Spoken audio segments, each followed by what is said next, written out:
once again, everybody's gathered around the hot fires and flames of the internet, on Twitch and on YouTube and around the world, as we delve into the stop-motion animation extravaganza of Laika on Hey, Did You See This One?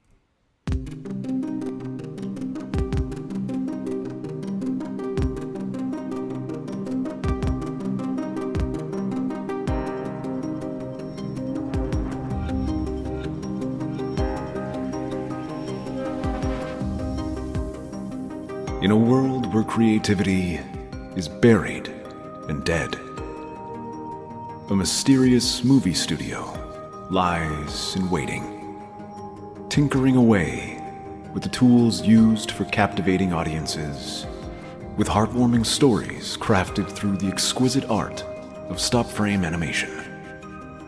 It's time to take your first steps, or perhaps revisit them, on a whimsical journey where the magic of this unique technique unfolds, immersing you in a world of wonder and enchantment and shadow.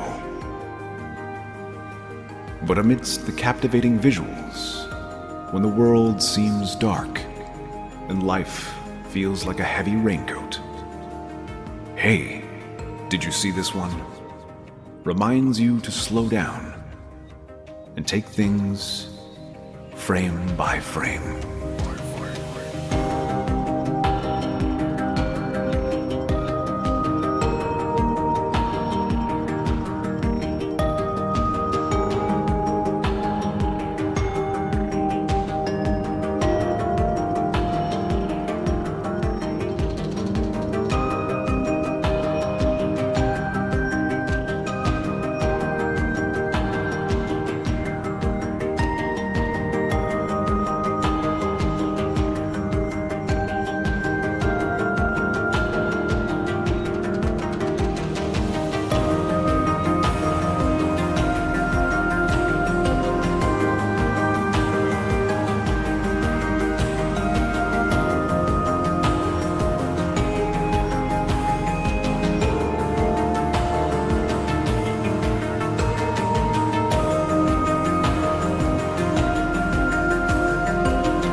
Gather round, freaks, and welcome to Hey, Did You See This One? It is a new month. That means it is a new theme. We are here talking about the stop-motion studio Laika for frame by frame. Hey, did you like this one? At the end of every episode, I'm going to ask the question, did you like this one? I'm throwing that at you guys now. I didn't premeditate this at all. It just popped into my head as I looked at the sign that I made behind me. Hello and welcome. This is episode 122 of the hit podcast, Hey, Did You See This One? I want to thank everybody for coming tonight. This has been our show. We'll see you next time.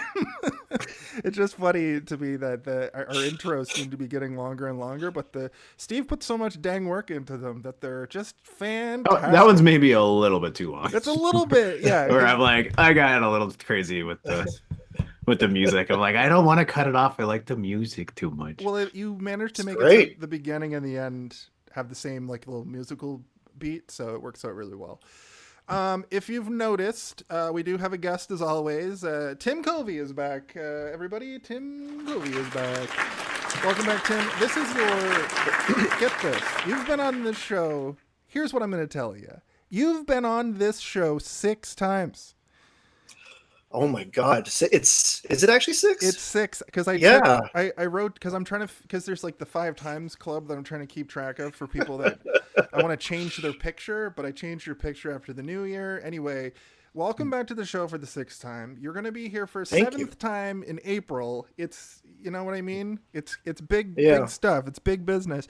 So thank you for being back.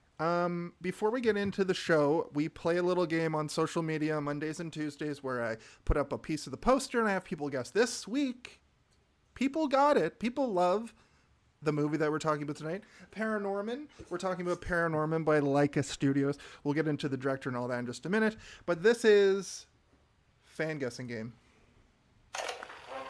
Congratulations! You have successfully guessed the correct answer, which is the answer you provided. Congratulations! Congratulations! Fantastic. So yeah, we did have quite a few this week. I've tried to basically just like cut it off after a certain point, but I did have a special one from Matt Philp that I'll say in a second. He didn't get it, but he had a funny answer based on the picture that I put up. First and foremost, an easy one from TikTok. I wasn't able to connect with this person to get a message from them, but their name is Miguel at VSP6RKER. VS Porker. I don't know if that means something bad. I don't know. Figure it out. Also, Brendan Caulfield, person who's gotten it right before. He just wanted to say keep it weird. Future guest B. Dolly, who's going to be on for our horror month next month, the Grimoire 5. I said, what's your message? And she said, haha, don't need one. The satisfaction of being right about something pop culture is all the reward I need. So gotcha. Friend of mine and my cousin's girlfriend, although I don't want her to just be known as that, Mia. That's a weird way to... she said, yes, if you want to plug my art Insta at Kiloquoejk, Kiloquoejk. Go over there and follow her art page. She's very talented. That would be sweet. My message is just a big Tramana! Because when I was there in the summer, we were riffing on how The Rock says, Tramana! Ha ha ha! So shout out to The Rock, also friend of the show, fan of the show, Dwayne The Rock Johnson. Noel got it again. Check out Showgirls episode with your old pal Noel, and Stick Taps and Stitches, a hockey podcast wherever you get your podcasts. Steven helped us out with some rad sound bites. He is so talented. And also Jason's a real beaut. And then another person who got it before, Lauren Caborn, he wanted to say, worrying is like a rocking chair. It gives you something to do, but doesn't get you anywhere. And wanted to plug the Fumble podcast. It's a D&D podcast based in Halifax, I presume, with industry folk in the food service industry. So check that out. You can find it at facebook.com/WTFumblepod. WTF Umblepod. WT Fumblepod. And finally, a new person from the Facebook group, Nathan Sprague. He said, hey, did you see this one? If people are in need of silk screen printing, stickers, and more, keep Industry Horror, also known as Autism Works Print Shop, in mind. You would help keep employment of autistic adults. And if you're a fan of horror movies, as with ParaNorman gives homage to, then give the Industry Horror Coffin Cast a listen. Thank you. Now let's open the coffin to start the show. So that's fun. Yeah, definitely go check out the Autism Works print shop for sure. I'm sure you can Google that or check it out on Facebook. Thank you, Nathan. Thank you for everybody who got it this week. I really do appreciate everybody who interacts with our show, which of course leads me to my call to action. We are now all caught up on social media. You can find us pretty much everywhere at Hey Did You See This One? Go like our videos, subscribe, follow us, hit the notification bell, dropkick the notification bell, in fact. All of our episodes are in audio format across Spotify, YouTube. There's a lot of stuff on Twitch. There's a lot of video on YouTube. All of our episodes are there on YouTube. You can go right back to the shitty first episode where it's just me and the old co-host Kaylin did an Instagram live. And if you fast forward to now, 120 episodes later, you can see how much we've grown as 120 years later. 120 years later. That was like, this is going to be year 4 in October. So that is that. Thank you for everybody who listens. Shout out again to White Bat Audio who didn't do the theme music this week, but I always use his stuff in the opening. And with that, I believe we can move on to our brief history. A brief history. This is, of course, the segment of the show where we talk about our brief history with the movie we're talking about. It's going to be pretty brief for me. However, around here, it's a time-honored tradition to give our guests the first opportunity to give their brief history. And, of course, Tim, you've been here 6 times. I don't have to explain anymore. Why don't you give us your brief history with the film ParaNorman?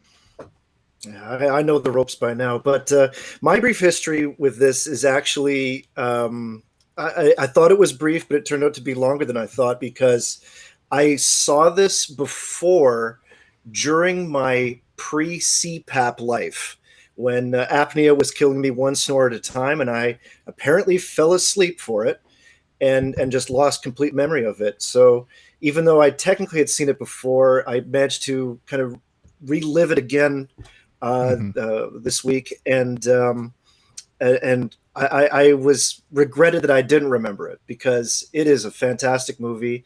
I love this stuff. Love it to death. So it was great to jump back into it again and watch it in this state of mind. Now that I am in the CPAP era where I'm awake in life, to watch it and really appreciate the detail and hard work. It was actually a huge joy, and that's my brief history.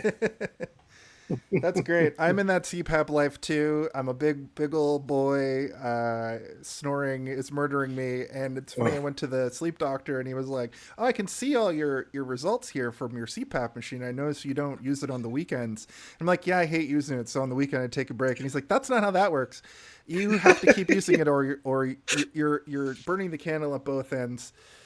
At any rate, let's not be so dark. Yeah.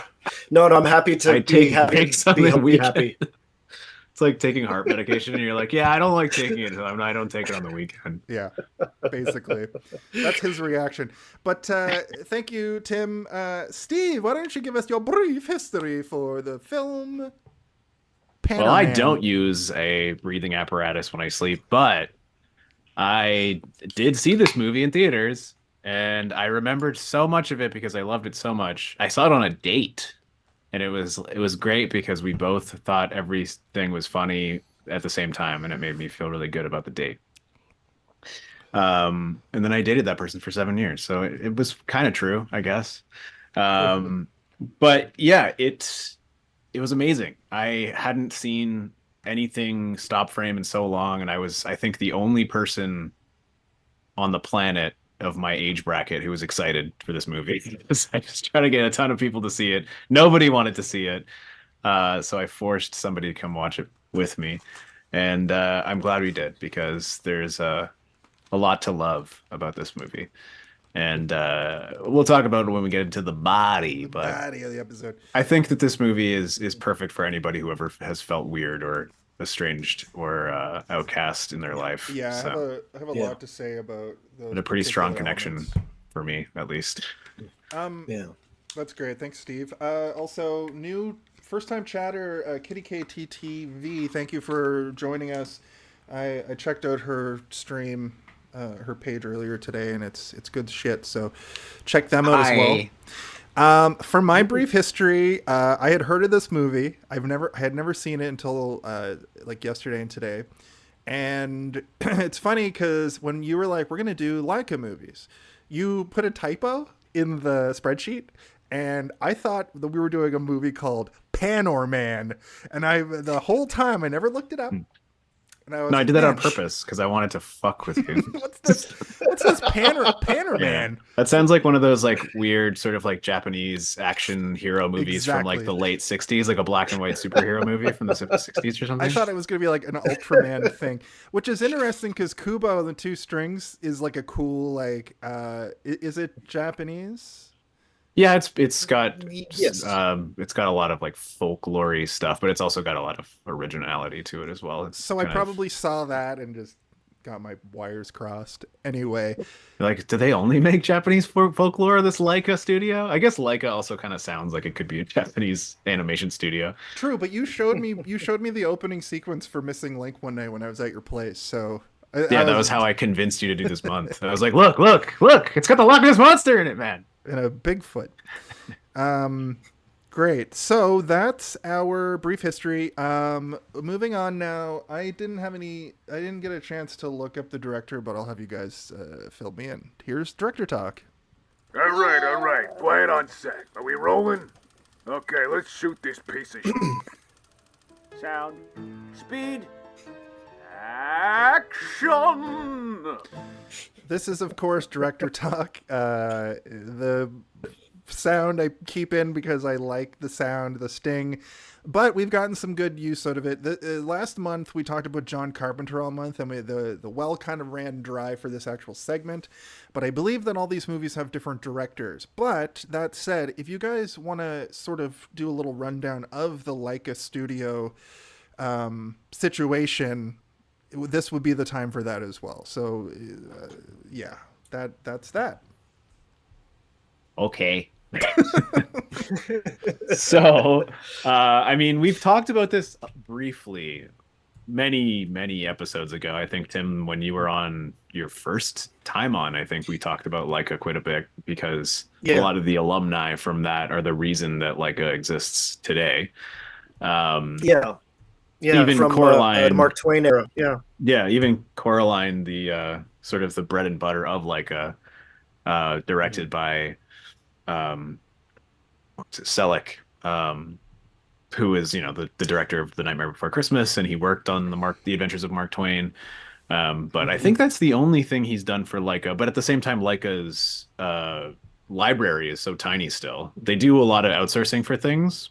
Like they'll make animation for other stuff, but when it comes to their features, I believe it's just the 5 that they have. And there's one slated to come out next year in 2025, but I don't really know anything about it other than the title, which I've forgotten already. I looked it up yesterday. Wildwood, right? It kind of sounds like it could be a Western.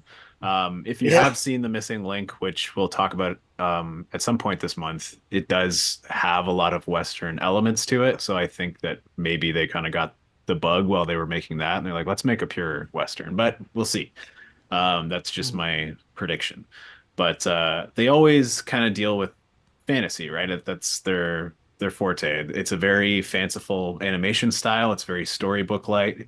It's almost like children's drawings brought to life, which was exactly.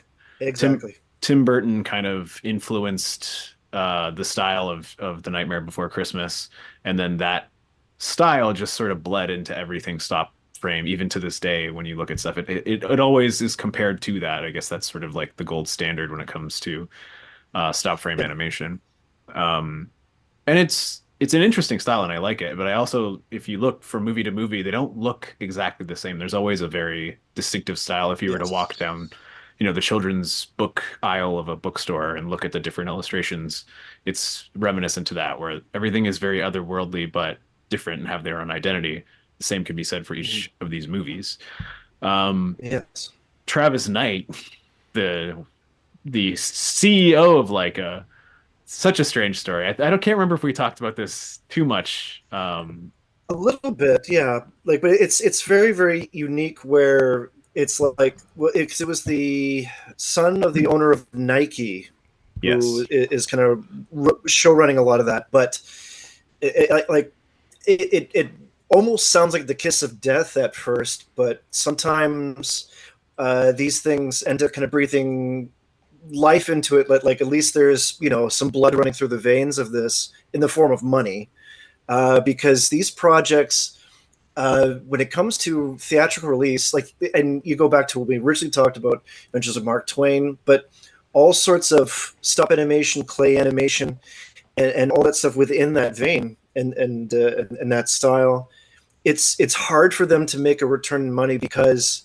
as you're saying before, that you were kind of the only person amongst your age and peer group more or less excited to go and see it, and you had to kind of encourage other people to see it with you. They kind of encounter this issue where like Nightmare Before Christmas is almost an outlier because it almost had the big Tim Burton name on it to ferry it into everyone's attention. Yeah. Whereas this other stuff, like you think about the commercial success of Coraline, like if it wasn't for having like Neil Gaiman's name kind of attached to it, would have been as well received. So They also to have someone. Sorry, I was gonna say they also No. for Coraline they approached Selleck and was like, "Is it okay if we put Tim Burton's name on this just to give it that extra kick?" And Selleck was like, Yeah. "You can ask Tim Burton." Which I'm okay with that, but like I don't know if he'll be okay with that. And I guess Yeah. they didn't do it, but yeah, it's funny. Yeah. So And I think to their credit to have their own little independent thing now. Now it's Leica Studios and doing their own projects. But like, yeah, this movie in particular was 3 years in the making. So like to get this stuff off They're the also ground and very into the expensive theaters. to make, right? And they don't Yeah. do a ton of marketing, but they do marketing. I remember there was quite a bit of marketing for The Missing Link, but it didn't do well. I think it's commercially it's the worst of all of them, but it did come out sort of in that era right before COVID, and it just was a bad time. And also, a lot of people don't even realize that they are stop frame animation movies. Yeah. I showed that video to a couple of people that I edited for the show today, throughout the week, and they were like, "Well, why are you doing these movies? They're not stop frame." And I'm like, yes, they are. Yeah, they 100% are. Yeah. It's just that the style has evolved so much from Rudolph Yeah. the Red-Nosed Reindeer that people sometimes can't tell that it's Doesn't it's have too that, it's almost like, too smooth, you know? yeah, it looks like CGI, and Yeah. that's the thing that people can't really wrap their head around. But like, it's all practical, right? Except for sometimes when they touch things up, like the thing in your picture when she's glitching out, like that's probably CGI. What's up, Churro Smash? Welcome. You'd be surprised though at how much isn't. Like if Yeah. you watch the making of, you would think certain things are CGI, and then you watch it and you're like, Yeah. oh no, that's not. It's actually the lighting is all practical. The effects are, when she's glitching around, they have these stretched pieces of fabric and plastic okay. that then a globule is attached to, and it's stop frame, and you think that it isn't. You think that they're like cheating, but they're not. They're doing it all in camera, Yeah. and it's crazy. That's crazy because the sky, the sky And- was especially impressive to me. That was one of my favorite parts of the movie when the witch's face is in the sky. And I mean, you could just in 2012 the CGI was good enough to just make this as CGI, and it's so refreshing to know that this movie had the love and the care put into it to make it this special thing. And I think that's going to be sort of the running theme for all of these movies. Like this movie particularly, like we're going to get into it when we talk about the body, but it has so many weird little twists and subversion of expectations and all this stuff that if this movie was just made and shit out by the CGI machine, they wouldn't have to do all these little extra things. It's almost like they input these little beats and these little fun moments as they're making it because they fully have the ability to do that, I would imagine. Yeah. Yeah. Because it's such a long process, they will work on 24 frames over the course of 2 days. Sometimes they'll only get 12 frames done in a day, which is crazy. It's crazy. It's they work on maybe 20 seconds of a movie each day, and so that's why it takes so long. But even if you just watch one making of for any of these movies, the process is more or less the same, but you can see just how long it takes. And you would think it would drive people crazy, but if you listen to interviews or read interviews with a lot of the animators, they're like, no, it actually is weirdly therapeutic. You get so focused that you forget about everything else that exists in your life because you're just trying to get an arm to move correctly. I was doing a little bit of stop motion with a couple friends one time many years ago. Like we were just doing a little Star Wars thing on a green screen. And I remember it being like, it's fun because you're kind of just playing with action figures, Right. Yeah. I also just wanted to say that the director for this specifically is Sam Fell. I don't know. Sorry if I missed you guys say that. Co-directed and written by Chris Butler, They've both worked on a bunch of stuff. Chris Butler is more of a writer, it seems like, where Sam Fell has done. He directed a bunch of shorts. He did a movie called The Tale of Despero. A movie Starring called Matthew Broderick. Oh, really? Yeah. And a Chicken Run sequel, it looks like, too, from last year called Dawn of the Nugget. Yeah. A And sequel that came out like 20 years after the original. It's crazy. Chicken Run has that Wallace and Gromit style to it. Is that done by the same people as Wallace and Gromit? No, but I'm sure there's some cross-pollination when it comes to animators. Because it is stop frame, but it's a different type of stop frame. So this is puppets, right? They're all carved puppets and articulated puppets that you have faces you swap out for and mouths you swap out for. Whereas Wallace and Gromit is claymation, so you manipulate the clay and sculpt the clay to do what you want. But I don't know if that's evolved past clay, but if you watch the Wallace and Gromit from the 90s, it's very clearly clay. Like you can see like fingerprints and stuff on the guys' faces. I read an article that was like that specific clay they use is like running out like worldwide. So Wallace and Gromit's days moon clay. They have to go back to the moon to get it. Where there's cheese. Got another first-time chatter here. Yes, I am Gregor, and also Churro Smash, people that I was talking to earlier today. So thank you for coming in. Do you guys have anything additional to add about the director? It's going to be another month where we're probably retreading the same stuff. I mean, I've seen some of the other work, but none of it is really as great as this.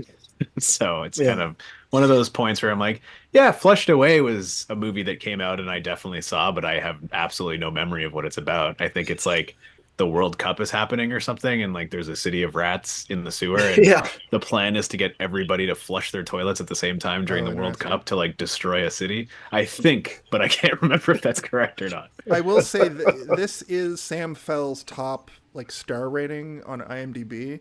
He did do a television show that looks fully animated called Rex the Runt, which has that's also stop motion, but that has a slightly higher rating, but that's a TV show, so like a lot of people would have worked on it, but this is like kind of the gem in his Flushed Away, I believe, was like a Wallace and Gromit style, but I don't know if it was CGI just done in the style of Wallace and Gromit, because there is a particular sort of look to the Wallace and Gromit puppets. Like they have the large mouths and sort of like the weird, it's very rounded. It's like Chicken Run, Wallace and Gromit, and Flushed Away all have the same visual style. It's like Futurama in The Simpsons, I guess, is what you could compare it to.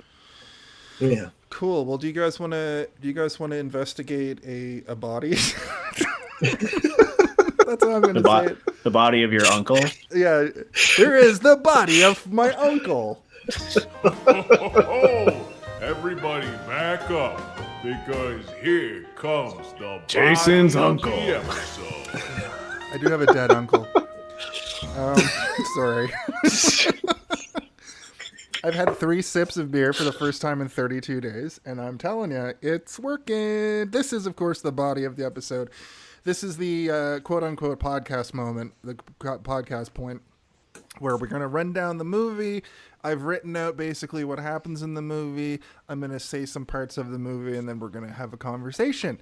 So starting right off, they kind of, like I was saying in the intro bit, they immediately subvert our expectations by putting up feature film and then showing some moments from a Frankenstein zombie sort of movie. The thing that stuck out, it's like a Return of the Living Dead, or very stereotypical kind of zombie movie that you find in the 70s. Exactly what I want to say. The woman screaming in this part is like so over the top.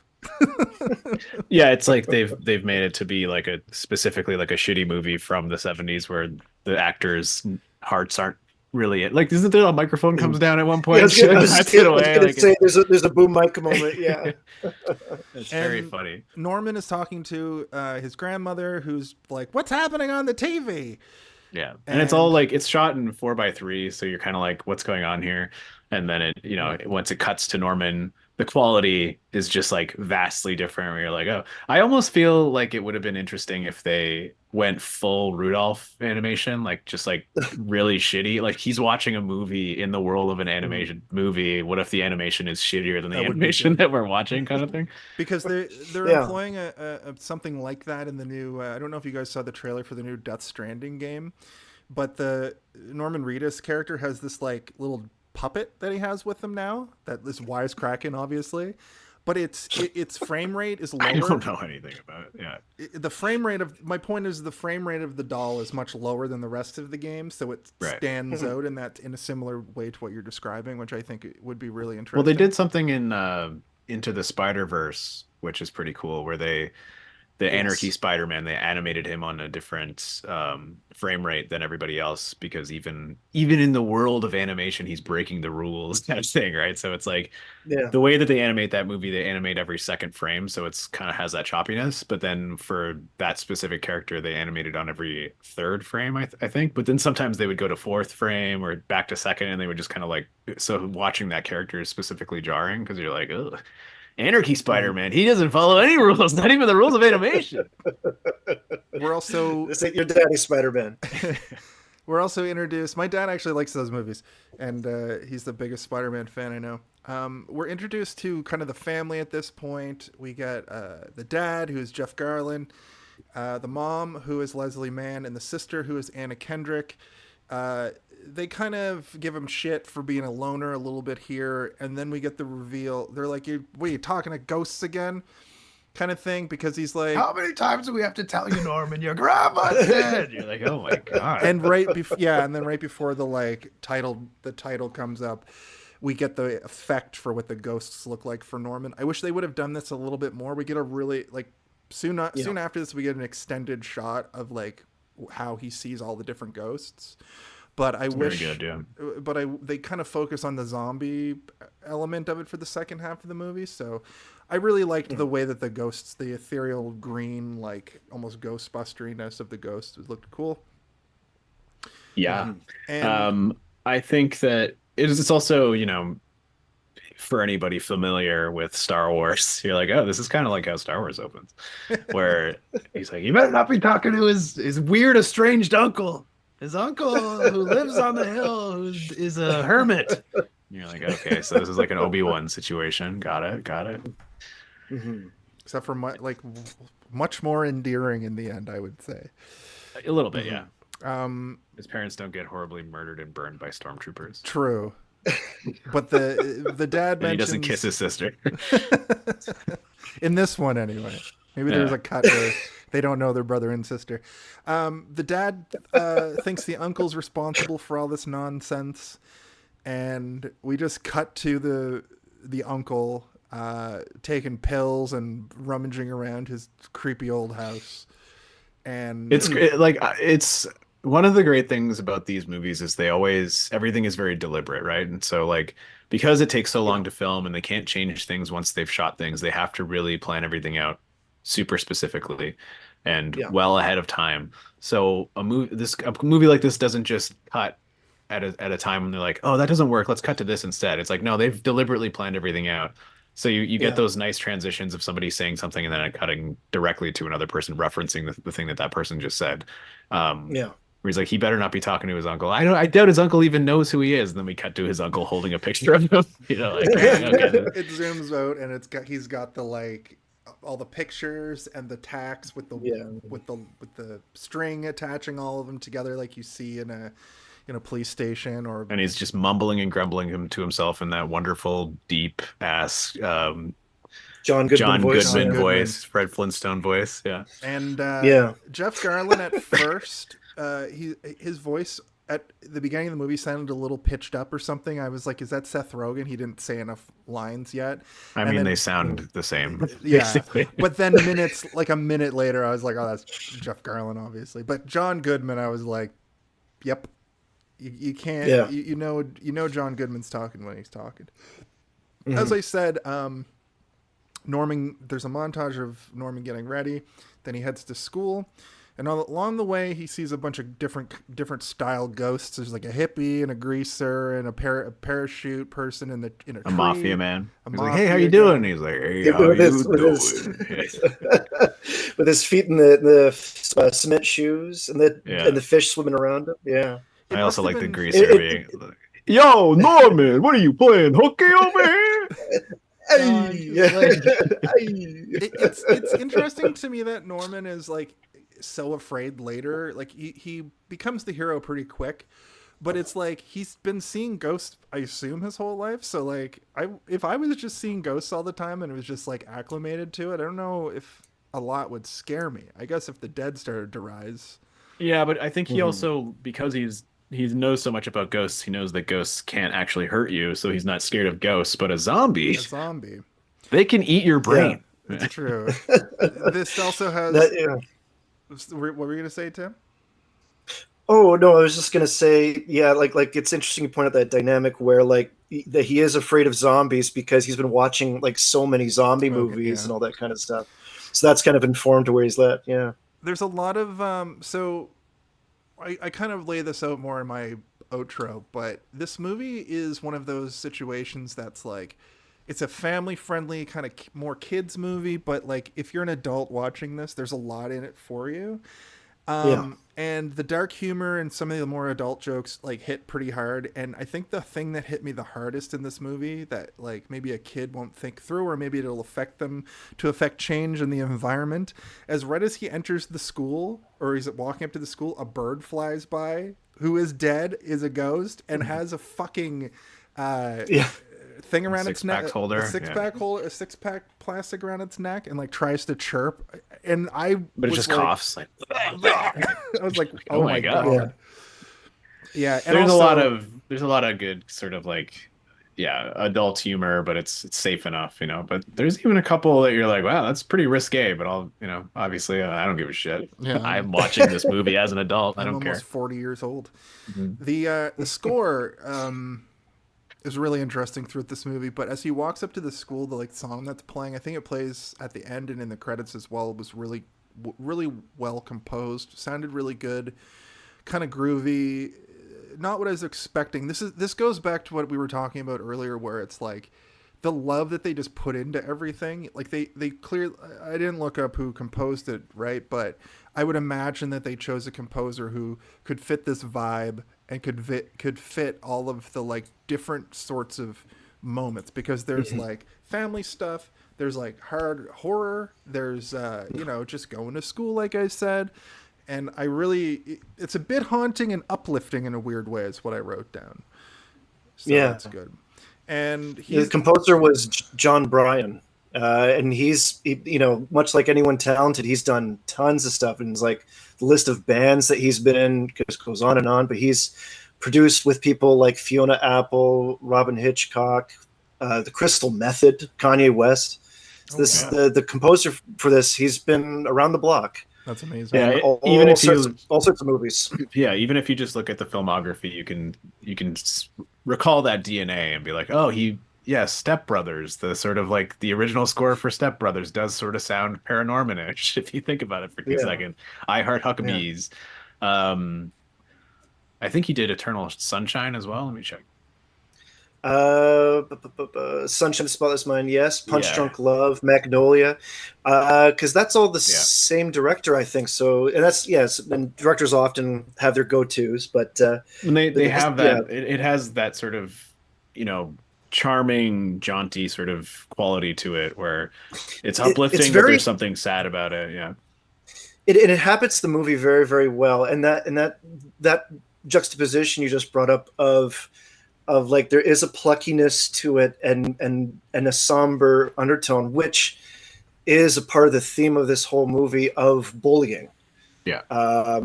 And uniqueness amongst the general populace. To bring up something super quick of uniqueness, it's something that you notice, or at least and maybe I'm the only one who thinks this. I might be wrong. I didn't have a chance to look this up if this was truly the case, but did anyone notice something about the eyes of both Norman and his uncle that they're hexagonal and not round. Yeah, I I did did not recognize notice that. I Not didn't like, notice the uncle, but I did notice his eyes are very prominent and yeah. hexagons. And there's more to that, I think, later in the movie, but I won't mention it yet. But Okay. that was something that I caught on to, that this is because with the look of the movie, as we were kind of going through the town and seeing everything, the one thing that kind of captured me, that like, even though this is not out of Laika Productions purview, but the asymmetry of everything, that Yeah. trees look like trees and roads look like roads and anything metallic looks like metal, but nothing like when you see the lockers in the school, no one locker looks quite like the one next to it, even though they all fit in together.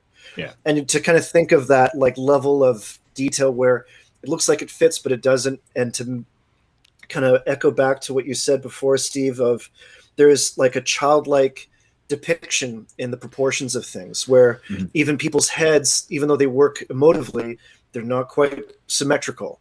That's And, Yeah, no, it's even with the main character. you think of something like anime, for example, where everything is perfect and like everything is symmetrical and lines are sharp, and then you look at something like this where one of Norman's eyes is purposefully higher than the other, and then you look at his dad and one of his eyes is like super high compared to the other one, and you know that's just reality as well. Like Yeah. people are not symmetrical for the most part, and if you are, you're lucky. Was this the You got first? that. I learned that in self-portraits in art class. Yeah.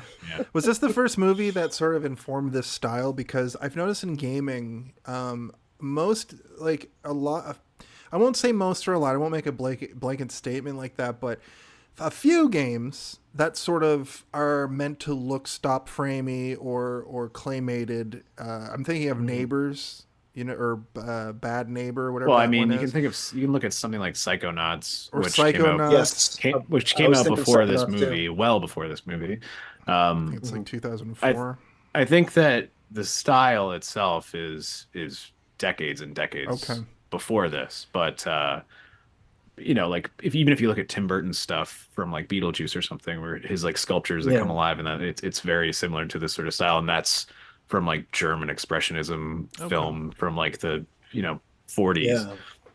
I was going to 30s say, if you look at like even political cartoons in the 30s and like Yeah. old New Yorker publications and stuff like that, that you'll see the Picasso asymmetrical eyes type of thing put onto simple looking characters and stuff like that. So Yeah. Fox. Or there, just there like is a lot of this that has a long history.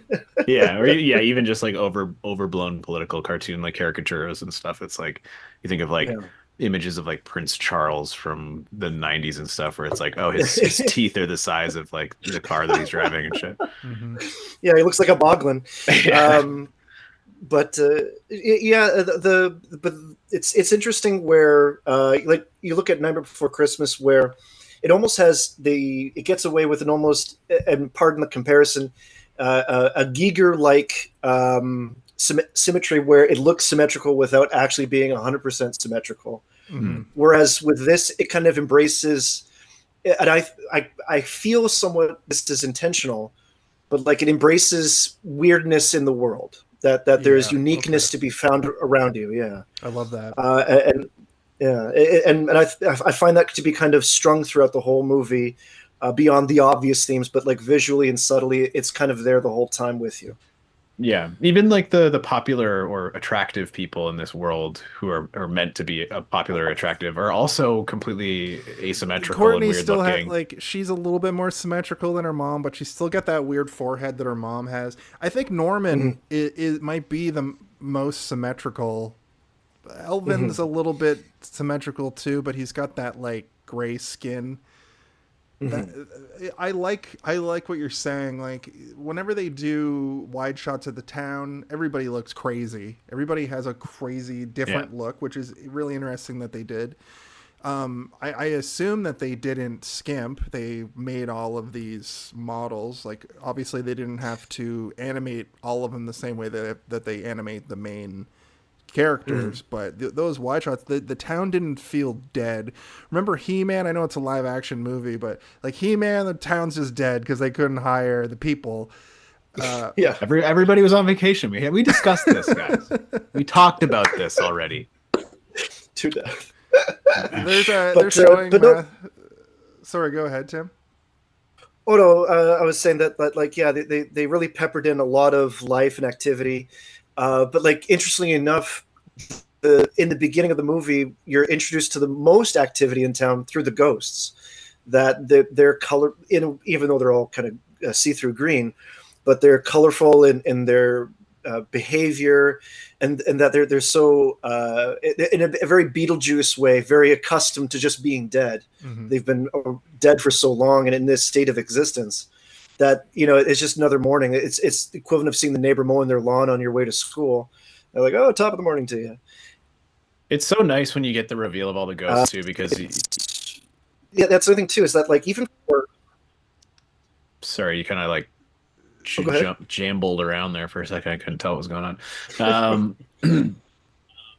I was going to say the reveal of the ghost is very nice, but up until that point, it really shows us, the audience, like what everyone else is seeing, and it just makes him look absolutely insane. Yes, especially I really liked, just before we move on to like the school bit here, I just want to bring up the fact that as he's walking to school, he's talking to nobody, and he walks up to Roadkill, a dead raccoon on the ground, and he's like, "Hey fella, come on, hey buddy." fella, and he's petting it, and somebody sees him from across the street, and they're just like, "What are you doing?"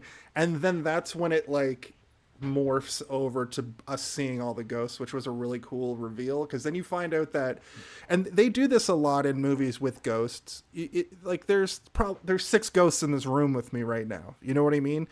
I don't know how that's possible, because this is a brand new build, so unless there's like it was built on a graveyard, or a whole bunch of people died while building the building. Jason, they moved the tombstones, but they didn't move the bodies. That's a classic. That's a classic recipe for ghosts, as we know. Cool. I just want to move the plot along a little bit, and just because we're introduced now to Neil and Alvin, and we find out that Norman is a social outcast. He's bullied. And he sees the guy from the cutaway too as he's walking to school from around a corner. A nice Halloween reference. There's a great Halloween reference later that's Halloween and Friday the 13th at the same time. But yes, him standing at the edge of the thing, and then he's gone. Edge of the hedge. Edge of the hedge. I'm edging the hedges. We see Elvin the bully. Who is Christopher Mintz-Plasse, I believe his name is. He's McLovin. That was another voice that I immediately was like, that's got to be him. Imagine being McLovin and knowing that no matter how many other roles you play in your life, people will still say McLovin, and most people will be like, "Oh, yes." I mean, I'm fine with that. What I've actually noticed about that character is like he always plays asshole characters, it seems like now. Yeah, arrogant. Yeah, like he's the bad guy in Kick-Ass 1 and 2, and like it's because there's a certain he's a piece of shit in. He has an annoying quality about him. True. Which, from by all accounts that I've heard, he is like the nicest and smartest guy you'll ever meet in your life. Sure. And there was like some reality show he was on, and somebody was like, "Oh, I'm not going to call him McLovin. He probably gets that all the time." So he called him his real name. And then he's like, do people like call you McLovin all the time? He's like, "Yeah, and I fucking hate it." And then like another contestant for the show came in and was like, "McLovin!" like right away. And he was just like, "God." I'm surprised he wasn't in the This Is the End movie. I guess they kind of might. He was. Was he? Yeah, he gets cocaine blown in his face by Michael Cera. Yeah, right. And he goes, "I've never done cocaine before." Shit, I can't remember that. That's fucked. I love that party. Elvin says everyone's at that party. It's true, even Rihanna. Paul Rudd's at that party, and he steps on someone's head by accident, crushes their brain. Fun story about Rihanna, and that they wanted the thing with Michael Cera slapping her on the ass, and she said he can do that if I could punch him in the face as hard as I can, or slap him as hard as I can. And she did. And he was probably fine. I think he asked her. He was like, "Do you mind if I slap your ass like pretty hard?" And then she said, "Yes, but I will slap you just as hard back." Basically, knock you out. Yeah. Alvin hits us with the line, "Why don't you go see some more ghosts, goober?" Which just stuck out to me. I don't know. Calling people a goober is great. we're introduced. He has a couple of really dumb but kind of good lines throughout the movie, I think, where at one point he's like, "I'm gonna kill you so badly that you're gonna have to talk to yourself because you'll be a ghost." You'll be a ghost. Very good. Yeah. Yeah, that's after he's trying to write his name in the bathroom and keeps misspelling his own name. He also misspells tomorrow on the locker. He misspells dead later on. He's just a very terrible speller. You know, Yeah. the education system But in the United States leaves things to be desired. But speaking of the writing on the lockers, that was actually a great way to show that Norman and Neil were kind of at like on the same level with each other, because Neil at the same time was also wiping off graffiti off his locker as well. I thought that was a great touch to kind of show that like we're both in the thick of it kind of together. And it's interesting too, because when we're like, this isn't it's not the first day of school, right? Like it's already, he's getting bullied, but it's definitely early in the school year because it's fall, so that's usually when school starts. We get introduced to Neil and the girl with glasses whose name I didn't get because I thought she was going to be more of a thing, but she's really just kind of person on the phone later, and it kind of is the exposition dump during the play that we're going to get to here in a sec to like explain, because she's like the correcting people character. She's kind of like a Lisa Simpson, and I thought that I got the impression that like they're always trying to be friends with Norman, but really it seems like this is the first time that they're actually breaking that like wall. So yeah, it's probably like the first week of school. It also seems like this could be like their first year of high school, right? Like because they're pretty young feeling, right? Like they're they 11. seem like they. Right, but like they go to the same school as like these kids who are teenagers. I get like my schooling here was different, right? It was like middle school was its own thing to separate high school and primary school. So 11 is only like grade 6 or something. Yeah, like my school. Do they say their age? I don't think they say their age in this movie. They do, because later in the movie, like Norman's like, "You're 11 too." Yeah. So could have a late birthday. They're in junior. I think they're in junior high. I think it's their first year of junior high, because grade 6 to 9, where I grew up, was junior high. I know here grade 9 is high school, but this is an American fucking there's movie. different things all over the world. Different things all over the world. Let's just not focus too hard on it. The teacher who's putting together the play, and she's extremely extra, and they're doing a play about the witch of the curse of the witch of the town. I like how she had like a carpal tunnel brace on her wrist. It's just like there were little details about her that I'm like, yeah, I know this lady. I know who this woman is. I've seen her in real life. I've met her before. Probably the English teacher also, in addition to putting this play together, because she's like, everybody's terrible in English. We get the first moments of them. They're like practicing for the play. We get the kind of like explanation of the curse. And then Norman isn't just seeing ghosts anymore. He's now seeing like reality crack around him and sort of he's having like a Silent Hill moment where reality is bleeding into the past, and he's not just seeing ghosts anymore, but he's seeing ghosts of the past, which is pretty cool. Which is cool. And I wish to posit that these Laika movies, Coraline, this, a little bit Kubo, not so much The Missing Link, but these movies are horror movies for children. Like they are akin to the dark fantasies of our childhood. They have enough maturity to them that they could be potentially frightening to a child at times, with enough humor and levity to redirect that energy. Once it's maybe too much for a small kid to handle, they can then bounce back by having something goofy happen. But I mean, it's even making references to slasher films from our youth, like the Halloween reference with him by the hedges. Even the writing on lockers is something you see a lot in horror movies, or the movies where people are being bullied. And then not to mention like the horrific nature of seeing your friends' faces transform into like creepy pilgrims. Absolutely. That's scary. It is chock full of like macabre visions and like even the subject matter of dead people. There's grown adults that supposedly are allowed to vote who get squeamish towards these things being pretend, and here it is in a kids movie.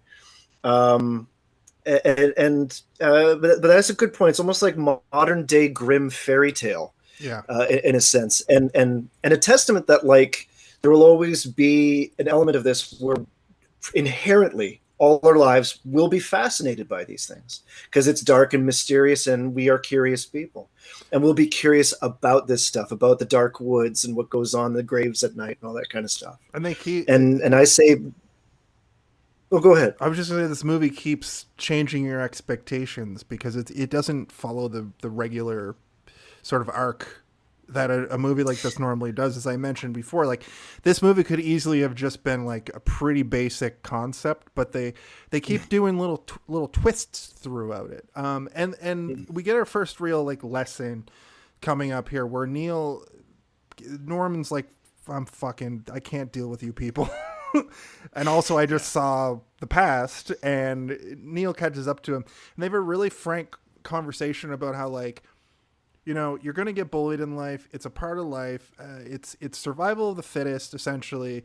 And I don't care. If you were bigger and stupider, you would be a bully, Exactly. probably too. And I don't care what people think about me. And Norman, you shouldn't as well, because, you know, we don't know it yet, but he has an amazing gift, first and foremost. But I think that one of the lessons and one of the themes of this movie, like you said, Tim, at the beginning of the show, like, it is very much about how to deal with bullying, which I think as an adult we can sort of identify with, because we all have workplaces we work in. We all work with, Not me. You have Yet. and you will, but we've Yeah. all dealt with strangers who are just trying to, like, you know, use you at your expense so they can get over. Yeah. Around Some of them other want to use people. you. And Some of them want to be used by you. Exactly. Some of them want to abuse you. Some of them want to be abused. Sweet dreams are made of these. Here on Hey, did you see this one? Then we get we're the uncle finally catches up with them. We get a funny line from Neil, who's like, "That statue just pissed at us," which I actually laughed at. That was so funny, because I couldn't remember. I haven't seen this in years, but I do own it on Blu-ray. It's a really nice Blu-ray too. It's a green case and like just kind of stands out on your bookshelf, and you're like, ooh, ParaNorman, gotta watch that. But it has lots of good special features too. But I had kind of forgotten all of those little micro jokes that are there for the adults, right? Like the pissed joke is going to be funny to kids, but that's also very funny to an adult. Like, that statue just pissed at us is so funny. Like, I don't think the word piss will ever not be funny to me, but you know, Piss is a funny maybe one day. word. When people, I had a friend when I was going to wrestling school who they kind of subverted my expectations. They'd say piss all the time. You know what I mean? Like that was just one of those swear words that they peppered in, and you would always catch me off guard. And it is funny. It also like that South Park episode where the Tourette's guy is like, piss out my ass. Piss coming out of my ass. Yeah. Piss out my ass. That shit's funny. They also call him Neil. Norman's like, I know that guy. He's from around here, and Neil's like, the smelly old bum who lives up the hill. I can't remember the whole phrasing of that, but that was also a funny way to put that. And basically, what's the name of the uncle? Mr. Pendergrass or something like that? Pendergast? Yeah. Something like that. He's basically like... Mr. Pendergast, yeah. Pendergast. He's basically like, you know, Norm, I know about your ability. There's a witch's curse. You have to basically save the world. Oh, another person I thought it was at first was George Carlin, because he kind of sounded like George Carlin a little bit at first, but... I think George Carlin was already dead when this movie came out. Yeah, point. Yeah, I think he died. But that being said, these movies take like 4 years to make. So yeah, exactly. These movies take like 4 years to make, so it's possible. And they do the audio recording before the movies come out. Yeah. I think what's her name? Lord of the Rings. She's the Liv Tyler. No, the main elf, the best elf. Oh, Kate Blanchett. Kate Blanchett. She was in. The Pinocchio Guillermo del Toro movie that came out last year, and she was like, I recorded that like 10 years ago. I forgot that I was in it. Another Guillermo del Toro movie came out already that I'm in. That's incredible. Yeah. And multiple fucking Marvel movies. I guess she's only really in that one, but she's all over the What If show, the second season. Norman's basically like, also, that's my uncle, referring to Mr. Pendergrass. And they go to the backyard. We get kind of a mix of a heartbreak and also it's like heartbreaking and uplifting, dark and uplifting all the time through this movie. And he's like, is my dog here? My dog's buried back here. Is he here? And Norman sees the dog. It's fucking cut in half because it got hit by It's a also car. funny because the way the dog died is he got run over by an animal rescue vehicle. They're both tragic and ironic. Yeah. Yeah, I was like, that's a lot. That's one of those things that, like, as a kid, it might fuck you up a little bit. It might freak you out. But as an adult, you're watching that going, should my kid be watching this? That's crazy. I don't know. I feel so. I was kind of a weirdo when I was a kid, and I liked shit like this. Yeah. So I think I've told the story before on the podcast, but I asked for The Nightmare Before Christmas for Christmas. I got it, put it on, and all of my cousins ran away because it was too frightening for them. And I was like, "This is Halloween, Halloween!" Like dancing around the basement. I got it that year for Christmas as well, but I was a couple years older. And yeah, but I mean, I loved it, and like it's gross and weird and scary, yes, but that's the kind of stuff that I liked when I was a kid.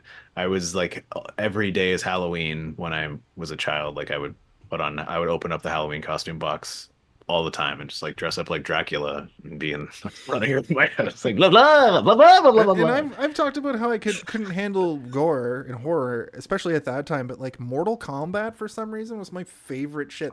See, this is the thing. I wasn't allowed to do any of that shit because my mom would see it on the news, being like, "Don't let your kids watch The Simpsons and don't let them play Mortal Kombat." And my mom would be like, "Mortal Kombat, no Simpsons," and I'm running around being like, "I'm gonna drain you of all your blood."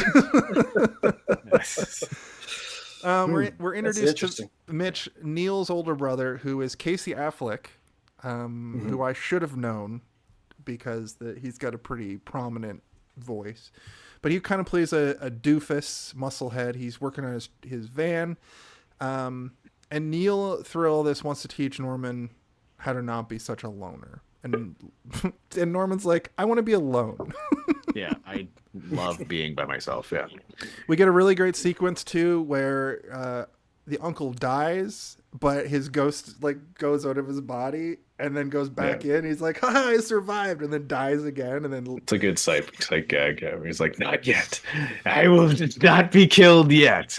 I kind of would have liked that second death to be a little bit quicker, like for the spirit to come out. Like maybe the body falls over, the spirit's still standing there. Like, damn it.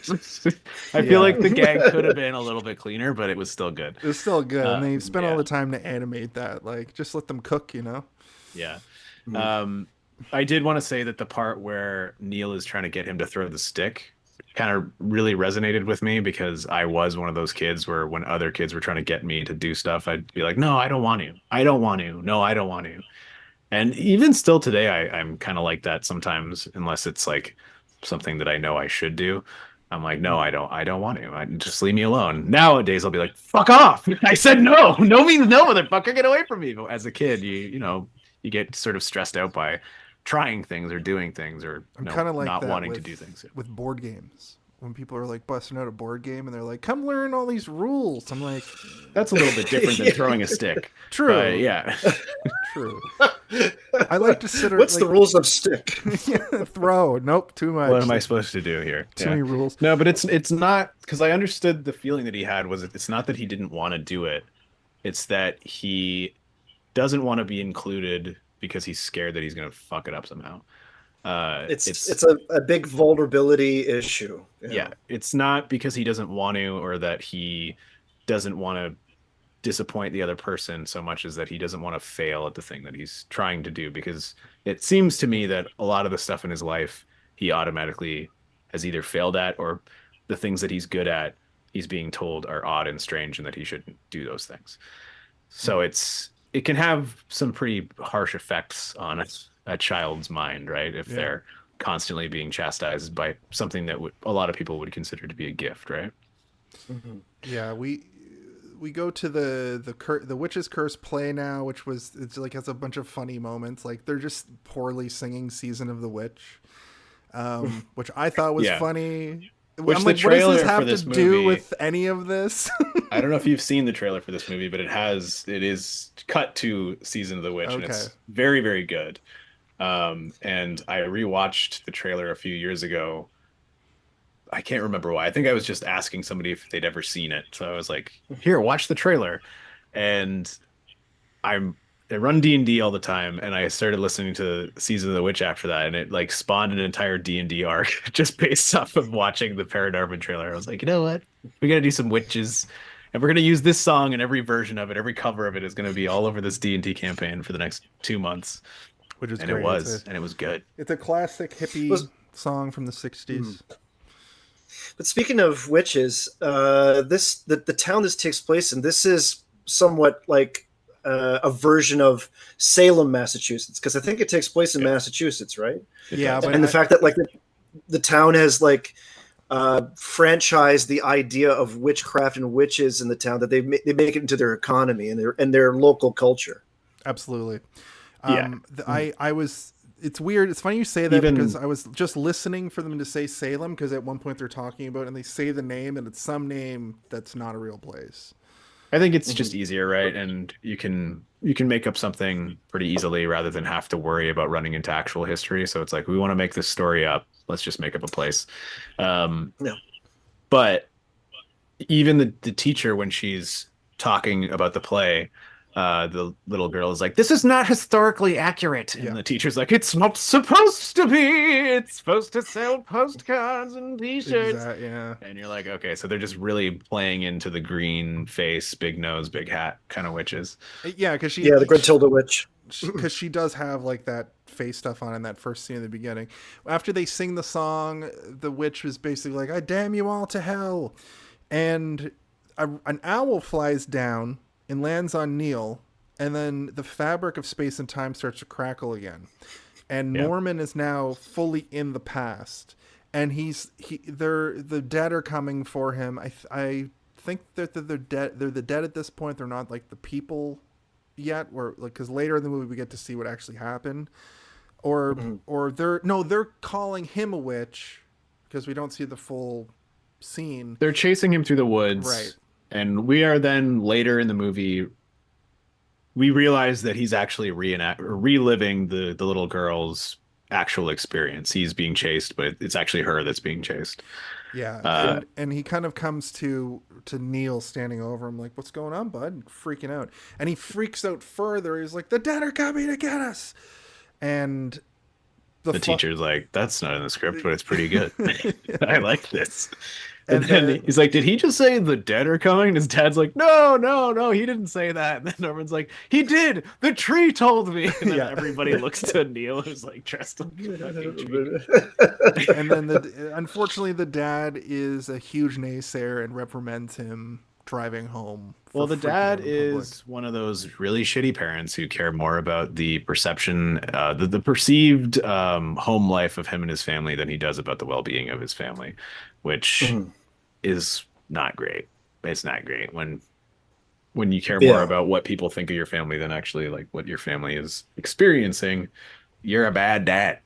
That's not a good dad. So I do have a little bit of a little caveat here.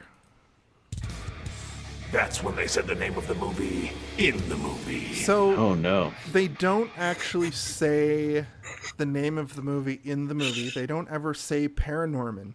They say Norman a whole lot of times, but wait, you're telling me they say Norman, the name of the character? But as he's walking to school the next day, he's being called a bunch of names, and they got pretty close. Somebody says, "Add Norman," like add normal. That's the closest they get. Isn't it abnormal? Abnorman, sorry. Okay. That's what I meant to say. This like, one hold beer. on. There have been times in my life where I'm like, have I been saying something wrong my entire life? Yeah, it's abnormal. Duh. And that's when we get the great scene where he's in the bathroom in the stall talking to the ghost of his uncle now, and Alvin's in the stall next to him. And it kind of reminded me of the scene in Austin Powers Like, who does number 2 work for? But instead of I that, assume any scene in a movie where someone's in a toilet stall reminds you of that scene. Then it was very funny to me when I was fucking 15. But the thing that's great about this is Alvin comes out of the stall and he's like, come out of there. Like, what are you doing in there? After the uncle like explains all the stuff, you got to come find me and read my book to the. Isn't he just like weirdly spying on him? He's not telling him to come out of there. He's just like listening to what's going on. Yeah. Which is right. weirder than telling him to come out. Like listening to somebody in a toilet stall is very strange. But then the whole thing explodes. So it's like the joke is kind of that he took a massive dump that caused the whole, and because Norman's even like, I don't think go in even there for a Alvin, while. as dumb as he is, truly thinks that ParaNorman took a paranormal dump that caused a fucking shockwave throughout the hall of the school. I don't know. Alvin's pretty dumb. That X-Files with that paranormal dump. But then ParaNorman does get that quick Ace Ventura line in where he's like, "Do not go in there," and then waves it. I think he says you're gonna want to give that a couple minutes. Yeah. It's clearly just exploded. It's the same joke. Yeah. He's essentially the uncle essentially tells him that the anniversary of the witch's death is coming. Every year you have to like read the story. But this is the 100th year, is not? Yeah, classic. Don't tell John Carpenter, or he'll come and make this movie. Also, I think this. Oh man, I would love to see John Carpenter's ParaNorman. Yeah, which is great. And during this sequence, Norman sort of gets pulled into like a fantasy realm again, where his uncle is making these like toilet paper ghost monsters, which fucking looked so cool. I had those in the trailer, but I knew I was going to send it to you beforehand, Jason, and I was like, Jason's going to love these toilet ghosts, so I'm going to not put this into the. Oh, really? I don't want to spoil toilet ghosts for Jason. That should go right to TikTok. Jason's going to love these toilet ghosts. You know me so well, Steve. It's Well, funny. I knew that you wouldn't want to see flaming car, and I knew that you would want to see toilet ghosts IRL, and not have to see it ruined for you. I said to you after I watched that trailer for the beginning of our show, the little moments in Kubo, that movie's going to change my life, is what I feel. I didn't use anything past like the first maybe half an hour of Kubo. Because I don't want to know anything about that until I watch There it. is one thing I use that I'm like, this is too sick, and I love it so much I'm putting it in. I don't give a shit. It's when the monkey's jumping around. I'm like, monkey's cool. I love monkey. Really cool in the movie. Yeah. So he tells him to find his real body, which is still in the house, and read from the book and go to the spot where the witch is buried. I wrote down, do I look crazy to you? I assume that was just the uncle saying that, and he looks insane. I can't remember why I wrote that. He's got a crazy look on his face. His eye is like twitching. Do I look crazy? Yeah.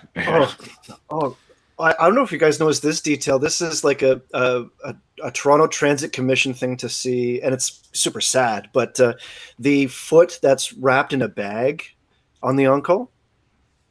Did you see that? Did you notice that one of his feet is actually not in a shoe? It's just wrapped in a bag. I was like, that's a very specific detail to glean from real life to put into this movie. It's interesting you say that, because that disease, which you see on unhoused people a lot. I had that wound on my ankle, and I know that if you don't get it treated, it festers real bad. Because it's a varicose vein situation where essentially a wound opens and it can't be closed without medical intervention. It's not like you can just like wrap it. And I had to go to a doctor for once a month for like a year and get this special. It's not quite a cast. It's like it gets anyway. There's a lot of details for something, but the thing is when I see people on the streets, and now that I'm watching these. The Channel 5 Andrew Callahan guy, he's going into these places where there's a lot of drug use. Mine wasn't from drug use. Mine was from working in kitchens and not treating a varicose vein issue. But people are getting these like wounds that are festering. So what probably happened with the uncle, and it's really interesting that they put this detail in, is that he just refused to go to the doctor and get it fixed, That's kind of what happened with me. I was like, whatever, it'll be fine. What ended up happening with me is I developed a intolerance to polysporin. So like if I cut myself and put polysporin on it, it gets infected because of my body. I put so much polysporin into this wound that anyway, this is a comedy podcast, not a fucking my Guys, this is grossing me out. Sorry, but yes, Tim, thank you for pointing that out. It's really interesting to me specifically because I feel for the people who I just thought he didn't have a shoe. I didn't know that this was shit. Sorry. How about this line? But He's like, "Swear to me that you're gonna do this," and Norman's like, "What? Like the F word?" yeah. I wrote so endearing. Tim, what were you gonna say there? I was just gonna say that the details in the Uncle Prendergast's home are very, very interesting. That like you see like the stack of books everywhere, and the obsessive wall with all the circles and the pins and everything, and how well it serves. I mean, I don't want to jump ahead again. Oh, Yeah, plot later on of his manic handling of it lends to the confusion for what they have to motivate through to get to understanding what he was actually doing the whole time. right. And what he meant, what he was telling him, you got to find the book. Yeah. And the reason he exploded, I have it written down here in The Explosion Happens, is because he was able to finish his post-life quest. Like you know, the old trope that like if you're turned into a ghost, you still walk the earth because you have an unfinished business. And his unfinished business, I guess, was to tell Norman what he needs to do, which I thought was great. But I like the idea of these ghosts explode catastrophically when they're done. That's fun.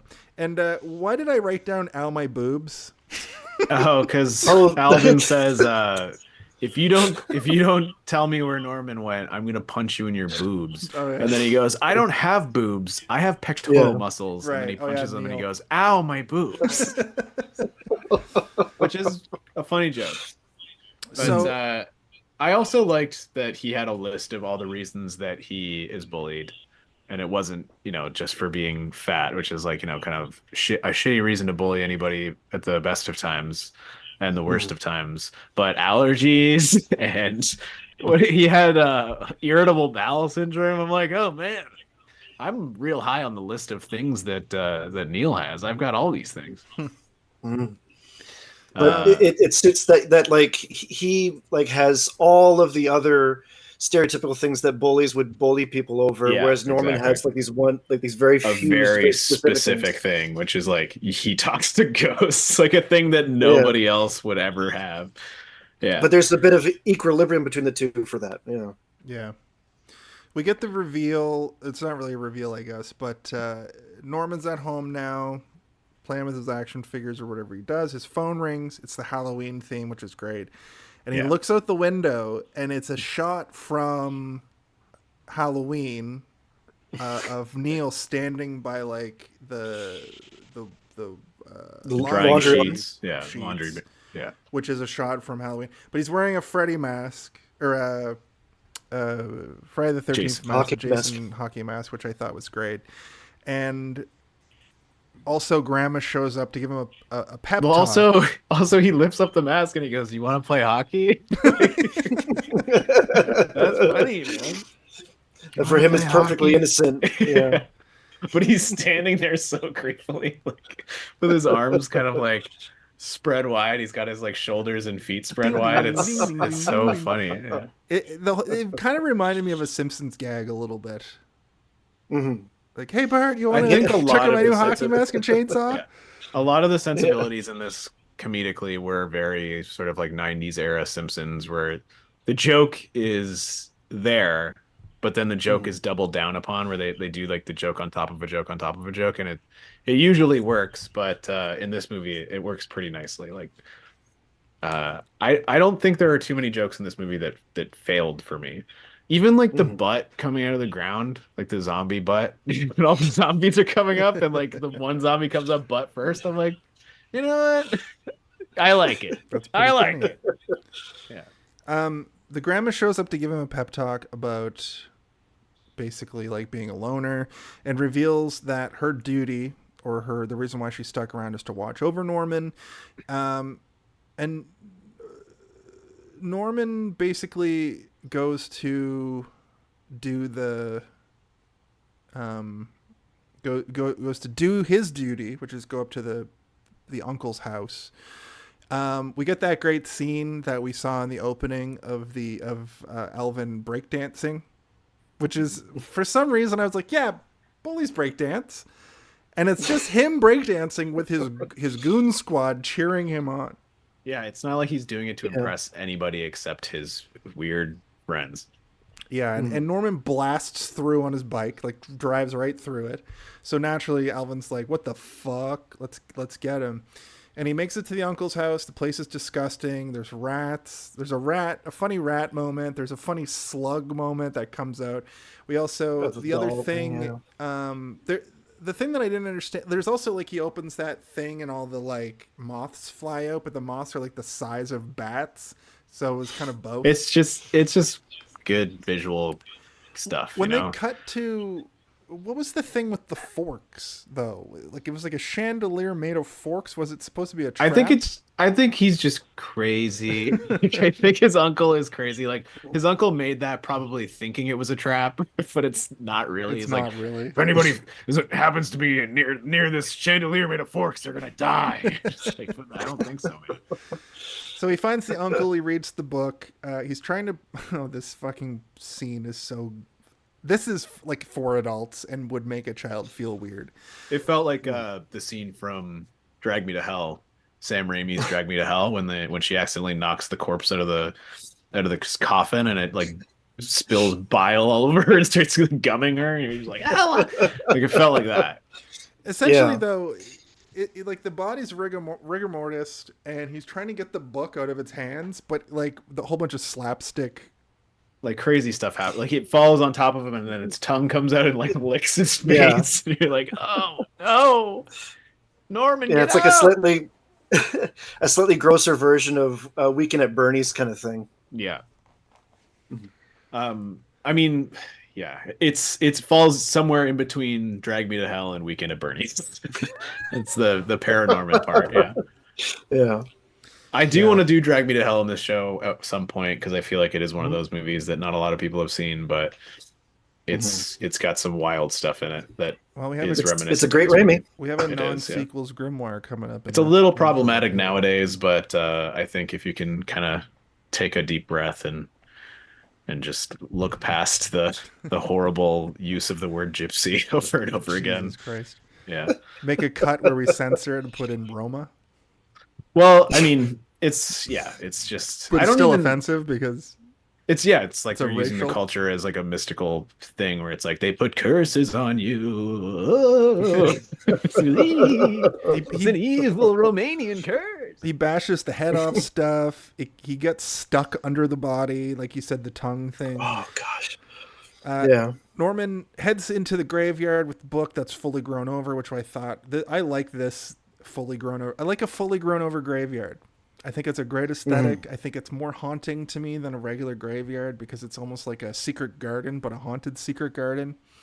And it's isolated, which I don't know if you've ever come across like an isolated graveyard, but it is 10 times creepier than a regular graveyard. My friend, my friend, she used to live in this like sort of newer developed area, but it was like it was like a wealthy neighborhood, so there was only like 12 houses in the entire area, but they'd all been sort of recently built. And in and amongst that property was this like ancient graveyard. And you would go in there and it was like you couldn't even read the names on the tombstones and they're all overgrown, and it's just there's something spookier about it. I love it. I love a regular one. Yeah. Where I grew up too, like there was this acre of land that like in the middle of a bunch of houses backyard. I've been there when I went to your wedding. Our fucking Airbnb was right outside of that. Yeah. The graveyard in Halifax. Oh, the graveyard. No. It wasn't a graveyard. But it was a place where like things had clearly happened. So I'd be like out on the Murder Grove. I'd be out on this acre and I'd find like an old weird fence that was like decrepit and like with half a human skull on it. You're like, this is weird. Yeah, but yeah, you definitely stayed next to an actual graveyard. The graveyards in Halifax, there's one graveyard in Halifax that is like the Titanic graveyard, which also has like a kind of grown-in feel to it. Even though it's like a public park, it's still got that. Wait, it's the Titanic graveyard? Yeah. So there's no bodies there? Well, there's just markers for all the souls that were lost at sea. True. That's a good point. That's like the least scary graveyard ever. They're like, these are just a bunch of rocks with names on them.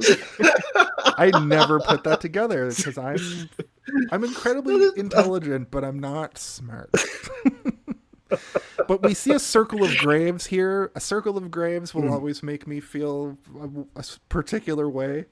And I guess you read from the book and it stops the curse, but he doesn't know why or how this is affected. And I think the book is what, Sleeping Beauty. So it's like, how Once Upon a Time. Yeah.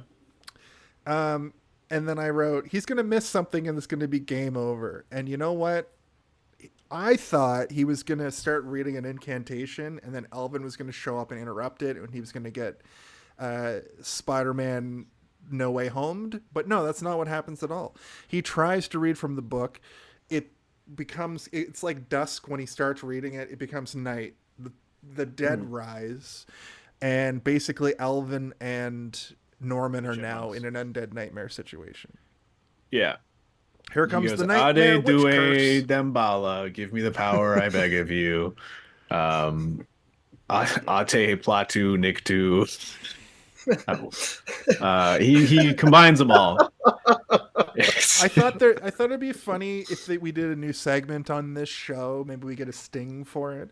But much like the Home Alone of it all, we have a end credits scene where here it's like there was two versions of the end credits that I came up with. One is like he just reads the book and the curse gets lifted credits, and the other one was like the kids get eaten by the zombies credits. Yeah, I think that, there's a lot of movies with zombies popping out of the ground, but this one really did it for me. I like the choice of camera angles, the crane work. Obviously it's different than traditional film, but it was very deliberate and cool. Yeah. Okay, guys, move it. In a way, though, yeah. It is basically a tiny crane, but it's a little bit. It's in so many ways much more difficult than a regular crane shot. Yeah. But the cracking earth, the lighting, and the funniness of it, where it's like, it is frightening. Like the music is very frightening. The ambiance is very frightening. And then they just like throw in these goofy gags where like the zombies are coming out feet first. And I'm like, you know what? If I was a zombie, maybe I would want to kick my way out first and my feet would pop out first. Maybe my butt would come out if I'm just like using my lower back to force open the coffin that I've been buried inside of. Who knows? Yeah. Instead of just hands. But the goofiness doesn't really throw you off of the creepiness as well, right? So you get a chuckle here and there, but then you're immediately thrown back into like, oh, I'm concerned for Alvin and for Norman. More so Alvin because he seems like a main character who could potentially be eaten. True. Whereas we know ParaNorman's going to live. Norman understands. At least until the end. Norman understands the dead. And they get out of there. They make it back to Neil's. The sister... over to Neil's because the sister is looking for Neil and Norman. Because during all of this too, I forgot to write this down, but Norman is supposed to be being babysat by Courtney, and she's like, "Don't you leave!" and he immediately leaves.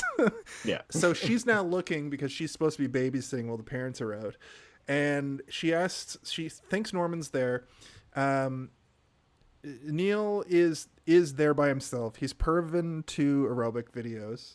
There's that funny scene where it's like, you better not be pausing the aerobics videos. Yeah, he's like, no. I'm not. And I'll let you guys in on a little secret. When I was that age, let's just say my mom had a lot of aerobics videos that I may or may not have done the same thing with. Okay, so Jason is Neil. We've discovered now. Neil, but I was skinny. I wasn't rotund. The brother answers the door and flirts with Courtney. They have a bit of a smitting. He doesn't flirt with Courtney. No, she flirts with him, but it felt like they were smitten a little bit. He He's just is the gay. You think he's gay? He is gay. Not... Did you watch the movie, you scumbag? At the very end of the movie, it's not a theory, by the way. He says to her, "Oh, you're gonna love my boyfriend. He loves rom-coms and goofy stuff like that." I fully missed that. Yeah, that's amazing. So, and I now I don't know if this is 100% correct, but this is one of the first like feature-length major animated movies where it does have somebody that is just openly gay in it. Yeah, and it's funny because the reason it works so well is because it's not mentioned at all until the very end. It's one of the last lines in the movie, and when you watch it again, knowing that, you're like, oh yeah, he has absolutely no interest in her whatsoever. Like it's so clear that he's just oblivious and being like, and you know, you think, oh, he's just like an airhead or whatever, but like no, he just actually doesn't have any interest in her whatsoever and has a boyfriend that's somewhere else in the town. Yeah. Yeah, should have a different sting for this, for like dun, dun, dun, dun, facts. When it's not headcanon, it's just revealed later in the movie to be the absolute truth. Yeah. But we do have like a horror squad now. We've got the brother Neil and the sister. Elvin and Norman make it back to the house.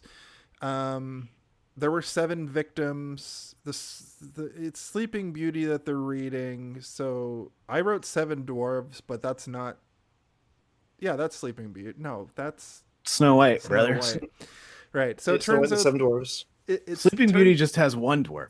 Yeah. No, I'm just kidding. Just the sleep kisser. Yeah, the perv kisses you when you're sleeping. But Snow White also has that. That's true. Yeah. Turns out they were reading the story in the wrong place, because he wasn't supposed to read the book at those 7 graves. He was supposed to read the book where the witch actually was buried. And witches in those days were treated as subhuman. They get buried in an unmarked grave. Now, have either of you played the game Earthbound? Oh gosh, long time ago. This town. I was too stupid to play it.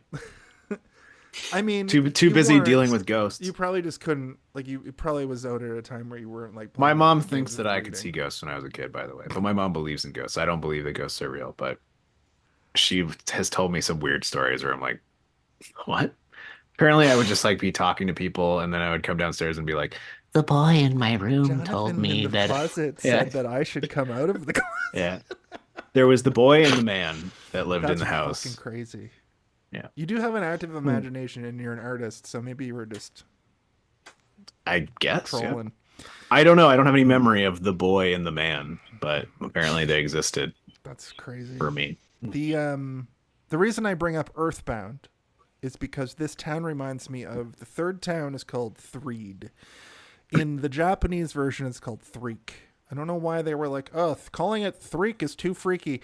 The reason why it's called that is because the first town's called Wonnet, the second town's called Tucson. It's basically 1, 2, 3, 4 side, on and on. Threed is a town that's been taken over by zombies. And when you go to that town, all of the people are holed up in a circus tent, and they act very similarly, where they're afraid of everything. They think Ness is a zombie. They think the zombies are coming. It's a whole thing, though.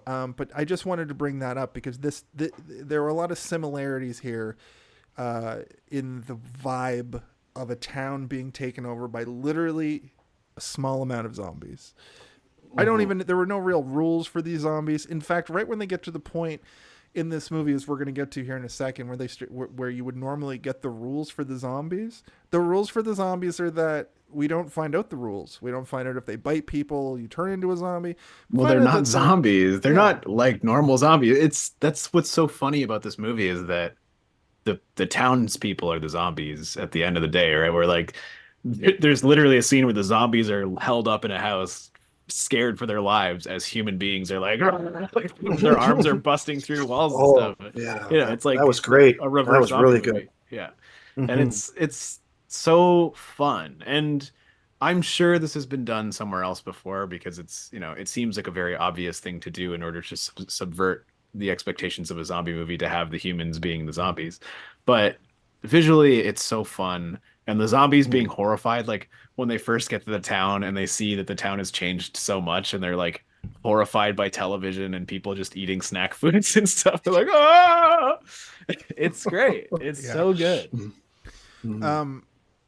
They're in the car. They're trying to go find Norman. Courtney won't shut up. I've never Courtney used won't shut up. deltoids in my life. Jesus. It's a funny line. No, but she's just talking a mile a minute, and she has that thing where she like won't believe anything even after seeing things. You know.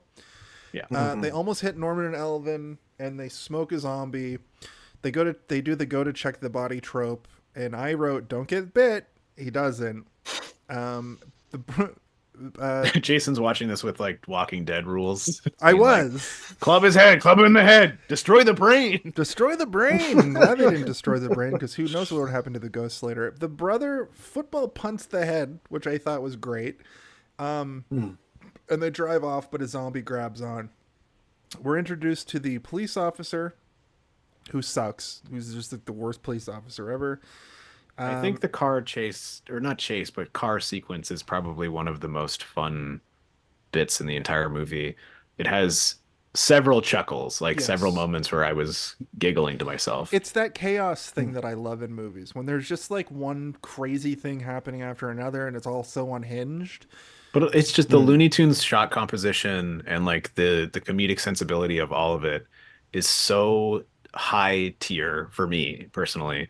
Like the zombies, you know, it's like a static shot of all the other zombies, and their heads are moving slowly, and they're all kind of like groaning, and then it cuts to the other zombie on the back of the van, like terrified, screaming for his life.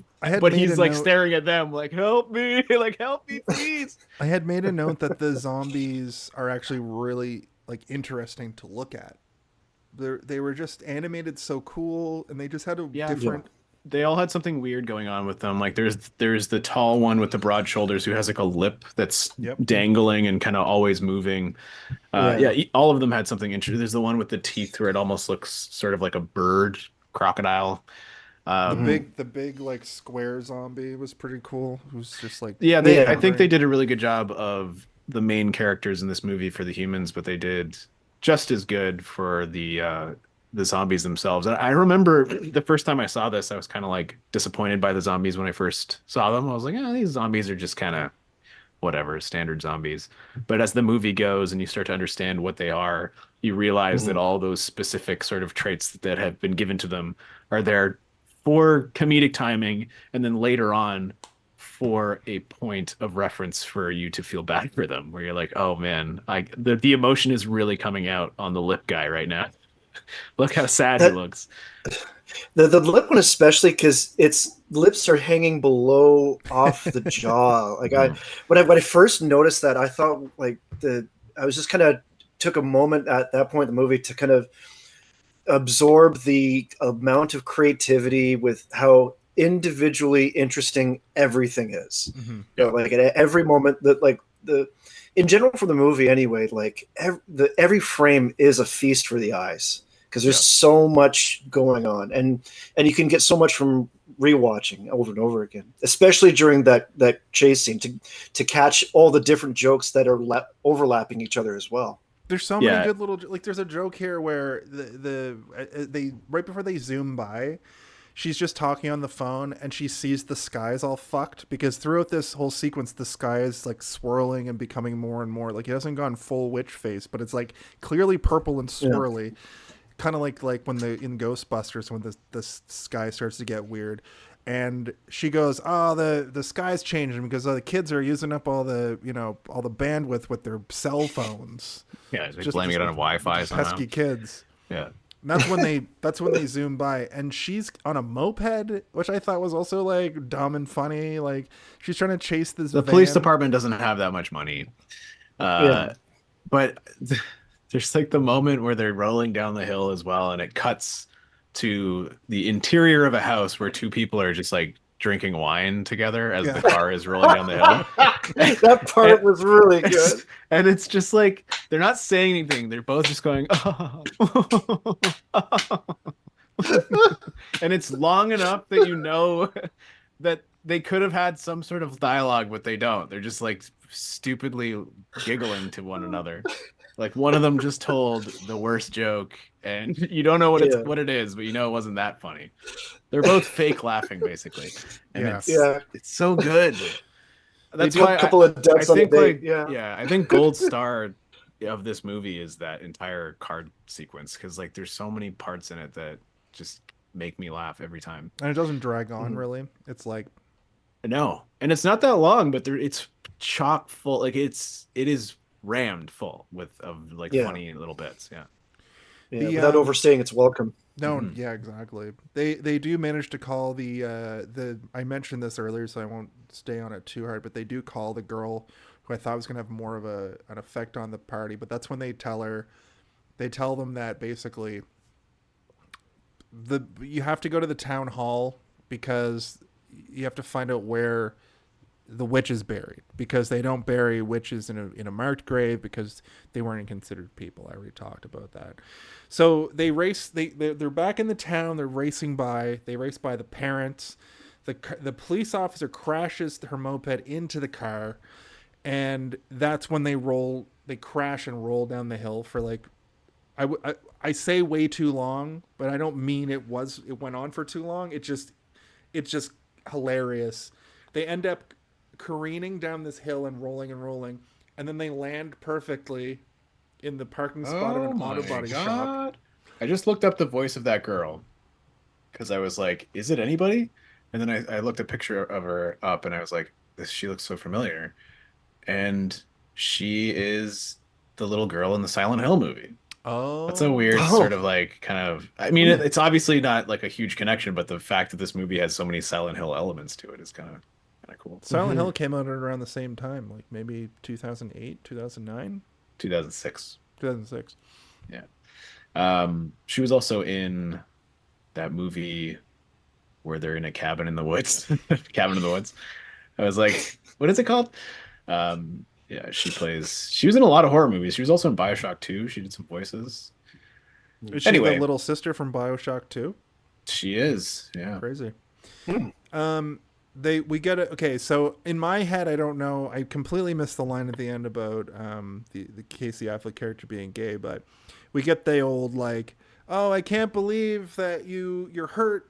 I hope that you're okay. And Courtney's like, oh my god, he thinks and he storms right past her and like goes up to the van. That's the part where he says, "You're gonna love my boyfriend." Oh, okay. I don't know. I can't believe you missed that. It was like the best. The date that I was on was with a guy, so it was like we were both like, yeah, high five each other. You high five and then sorry, that's too much. Exactly. We started blowing each other in the theater full of children. Sorry, I realized almost immediately what I was insinuating.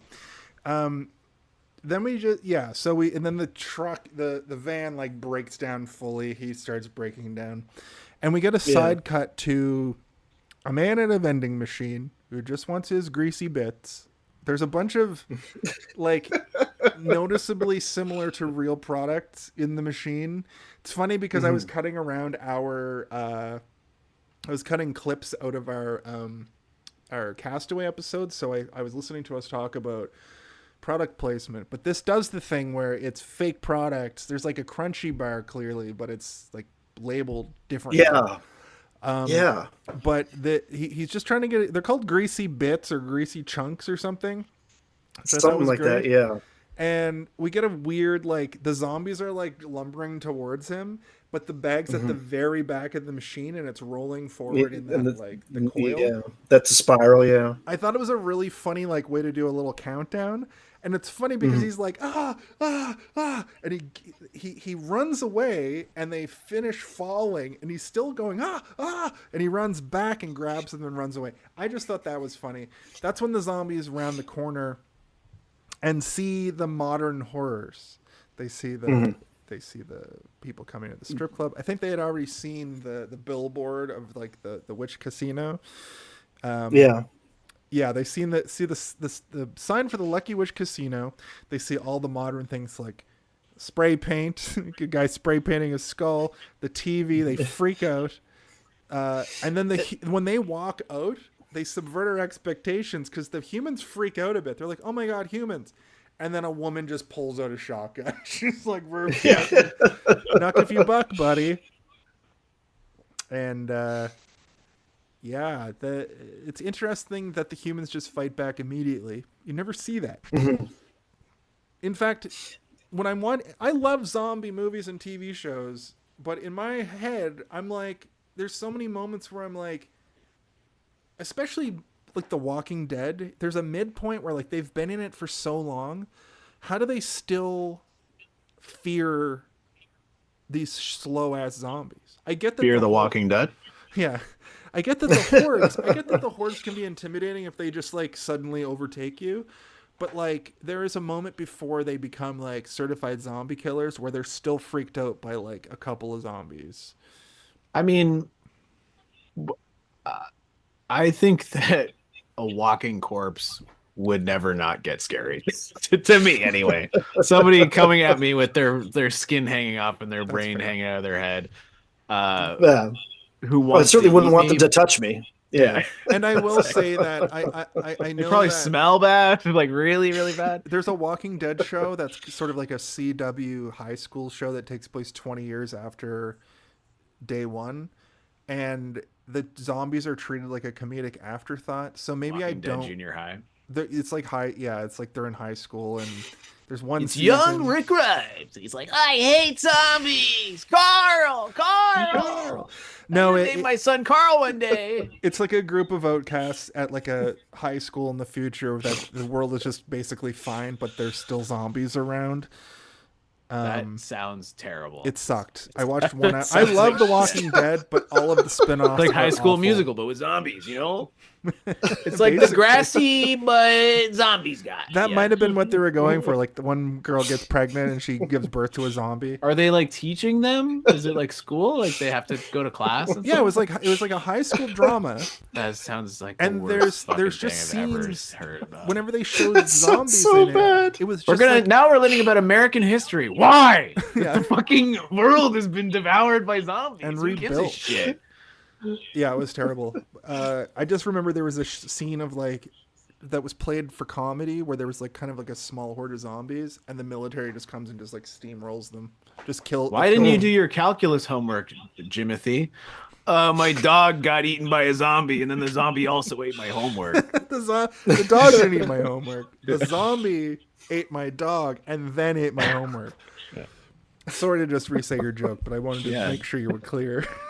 That's what I said. Yeah. I liked your thing better than where my head went. Tim liked that one. Yeah. Tim liked it both times, but the combo of both made it even funnier. Yeah. I got to enjoy it twice, just like this movie. The parents and the police arrive to find the fucking humans just shooting their guns at things. Like the zombies aren't even really around. And then we got some anti-propaganda where the cops like, don't just shoot your gun wildly.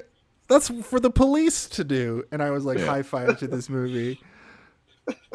In 2012 to make that joke in 2012, yeah. Where people kind of still liked the police a little, I think. Mm-hmm. I think ACAB has been around for a while, but I think people were still like, oh, police are bad. Police are bad. Zombies make it to the town hall, and the humans are going nuts with the theater teacher leading them. And when they're in the town hall, all of these dumb teenagers are like, we don't know what to do. And Norman's like, I don't have the brain capacity to deal with all you. And Neil's like, I'll help. I'm going to read this book. And the book is asbestos and asbestos and what to do with it. And he opens it and he goes, okay, page 1. This is page 1. You know, Casey Affleck can't even fucking read. It seems like Elvin can't read. He starts doing like exercises with the thick books. Yes. That's the first instinct he has, is just to exercise. Courtney still does not believe that any of this is possible, and Courtney still during this, Courtney still calls Norman a freak, and says that he has to live in the real world, and then you have to just be like, all of these things are literally happening. Yeah, can you not see the zombies, man? Mm.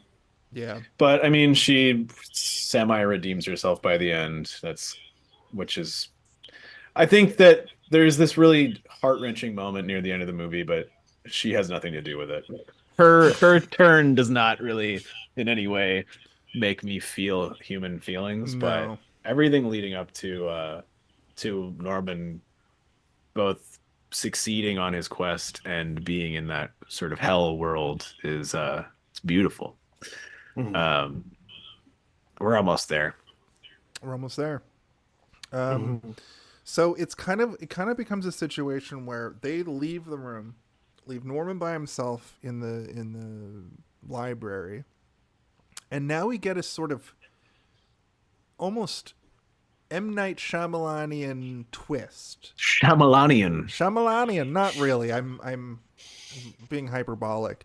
However, the humans are trying to get into this building because they're like, the zombies are in there, and they're like smashing their hands through the windows, and it's very very zombie aesthetic, which They're in there, all right. I can feel their clammy flesh. Yeah, Just, it like, grabs grab that it. in face.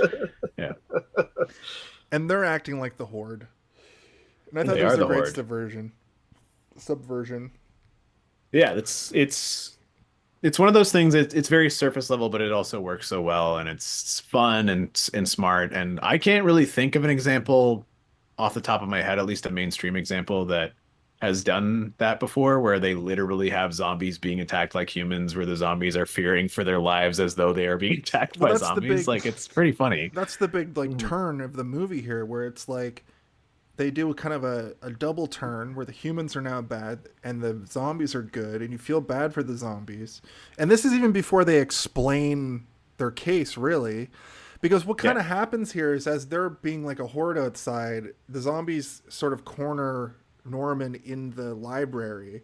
And to be clear, I don't want to say that, like, I've never seen a movie where a horde of humans is depicted as a monster before when they're hunting a monster. That's been done 1 billion times. I'm talking very specifically about a horde of human beings being shot and captured as though they are zombies with their hands coming in going, the closest I could remember that we've done specifically was Halloween 4, where there's that roving band of like idiots who shoot one of their own.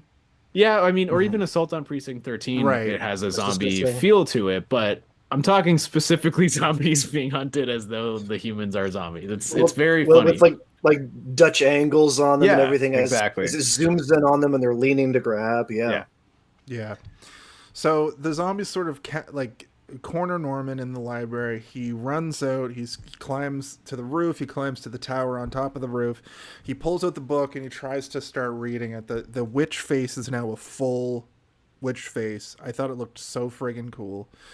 And then he gets blasted to the past, and he sees the people who are the zombies, and he gets sentenced as a witch. But then he gets sentenced by the zombies who are now humans. Right. It's like a tribunal of these pilgrims, I suppose, these settlers, these religious Puritans who have decided that you're a witch, and they're talking to him, and then he kind of steps to the side and sees a girl who looks exactly like him. Yeah. So I'm like, oh, is this one of his ancestors or something?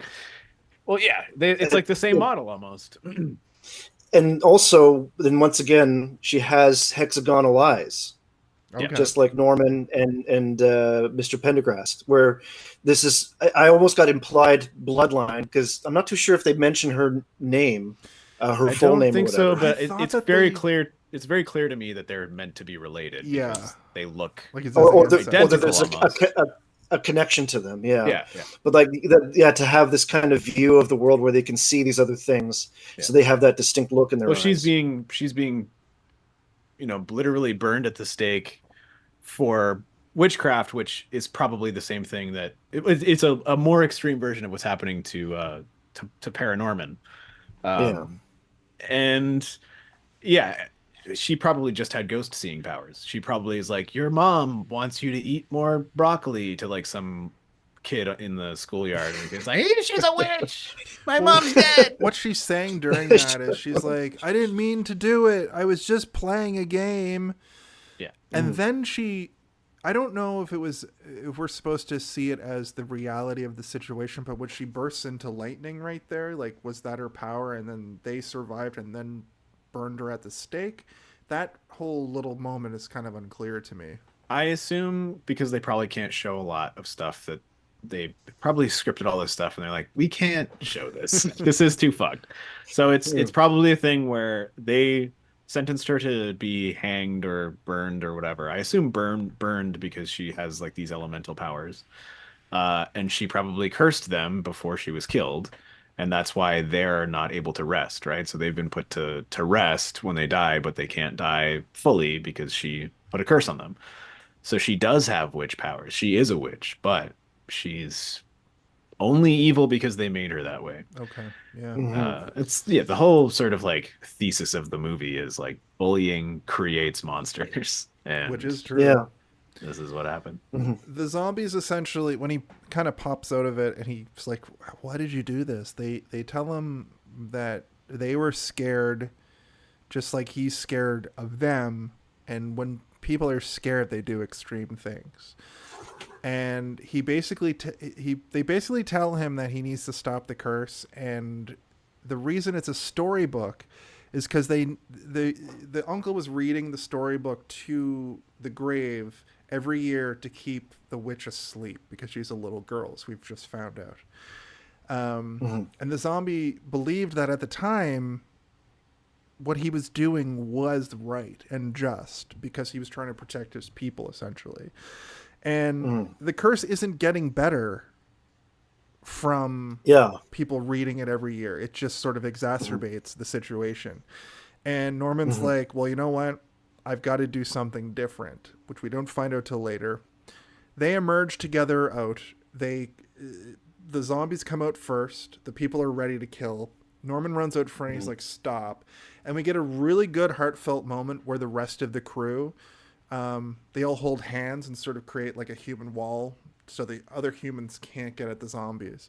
And I thought that was like pretty heartwarming, like pretty heartfelt, pretty heartwarming. It was a good moment. It was big, almost like the climax of the movie was everybody works together. Yeah, it was a big turn for everybody because it's also like Alvin the bully and his sister who was also picking on him, like a big turn for them to kind of accept the situation that this is the reality of it. Norman has authority in the situation to accept that somebody that they were giving no authority to before. Now he's actually right about things and yeah, like it's a big vulnerable moment, and it mirrors out things towards the crowd about how they've been behaving, that they've been monstrous and grotesque to these things that they consider to be monstrous and grotesque. Yeah, and you're right. It's a great moment. What a twist that the humans listen. They listen to him. And Norman explains that they were cursed for doing something, and now it has to stop. And they listen to him about this curse. They don't just all pull guns out like they did in the first place. But then the Sky Witch just starts blasting the town, starts creating havoc. And the town is in full disarray. We get that funny scene where they're like driving through town, like, and like a car just comes and fucking rolls, which I thought was funny for no reason. Yeah. Just the town's in just complete disarray. They're freaking out. The sky is turning into a giant monster. The sky is literally falling. They drive out to the woods. Excuse me if I missed anything here, because like I feel like I missed a moment where they get to the woods. I know that it's like Norman is essentially like, I'm going to go in and do this myself. And the mom is like, no, you're not. You have to stay with us and everybody be safe. But they finally just listen to Norman and let him go into the woods. Is that basically what happens? Yeah, and like it's also a moment for where the dad starts to also listen to Norman. Right. And even if it's something he doesn't understand, it's not something he should be shunning. It's not something he should be punishing just because he doesn't understand it. And so like accepting, like, can we borrow the car?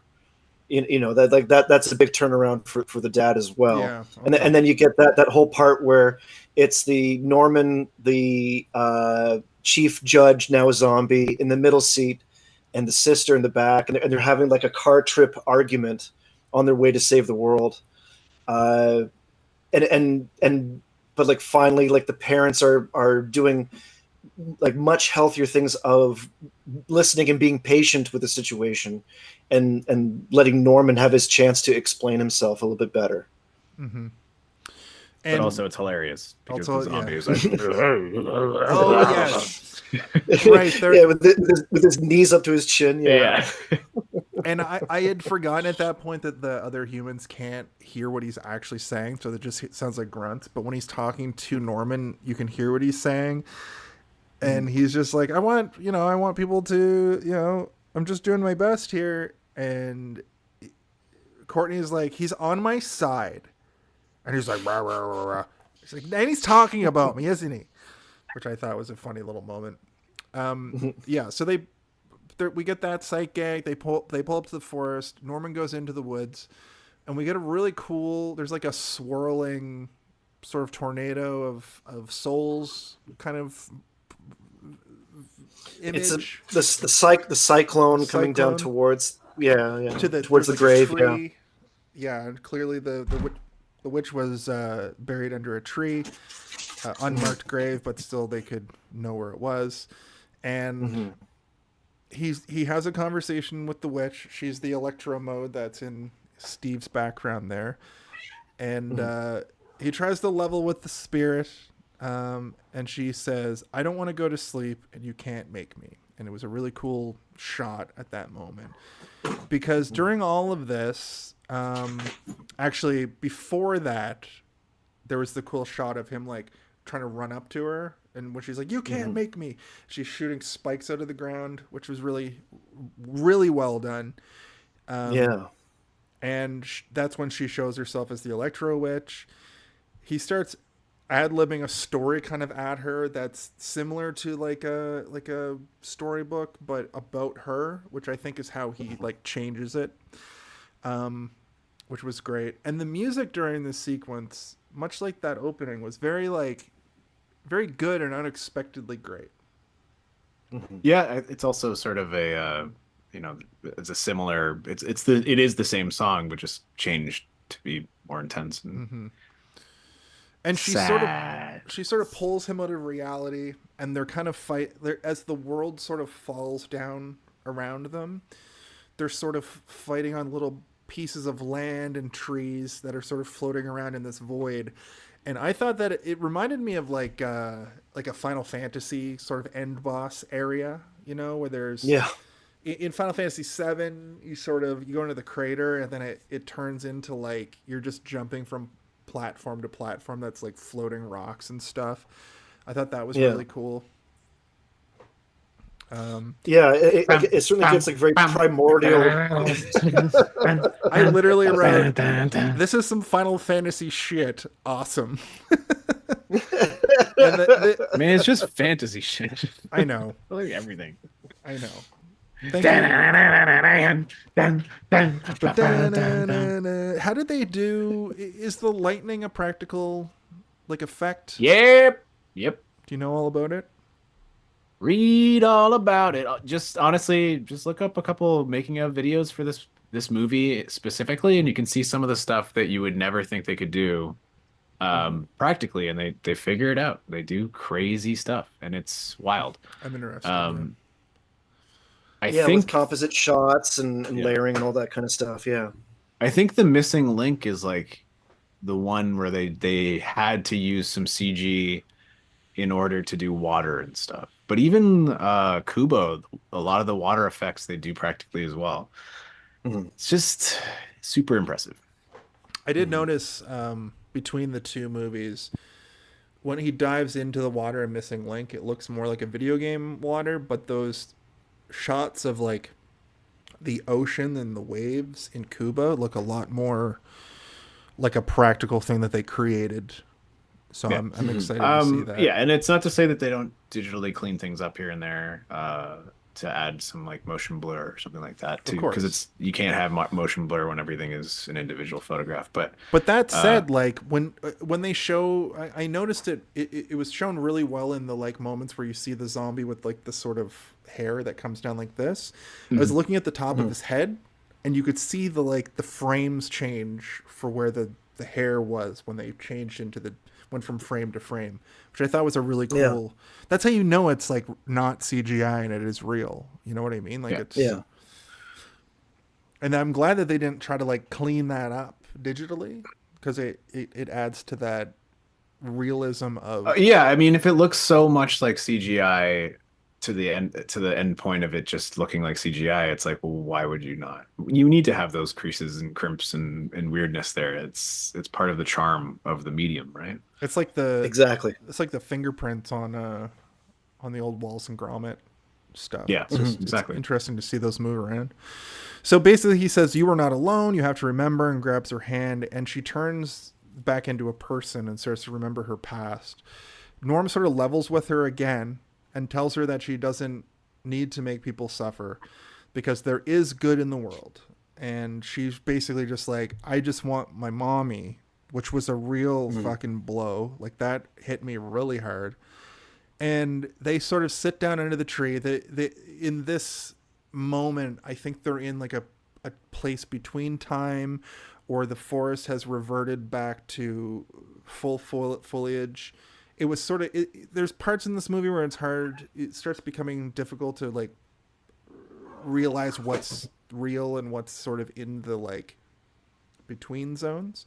And that like that shot with the tree where they're sitting there and she finally falls asleep and the curse is lifted, like that whole little moment was very good. We see when she falls asleep, the zombie's skin like floats off and they become full ghosts again, and they look like their old selves.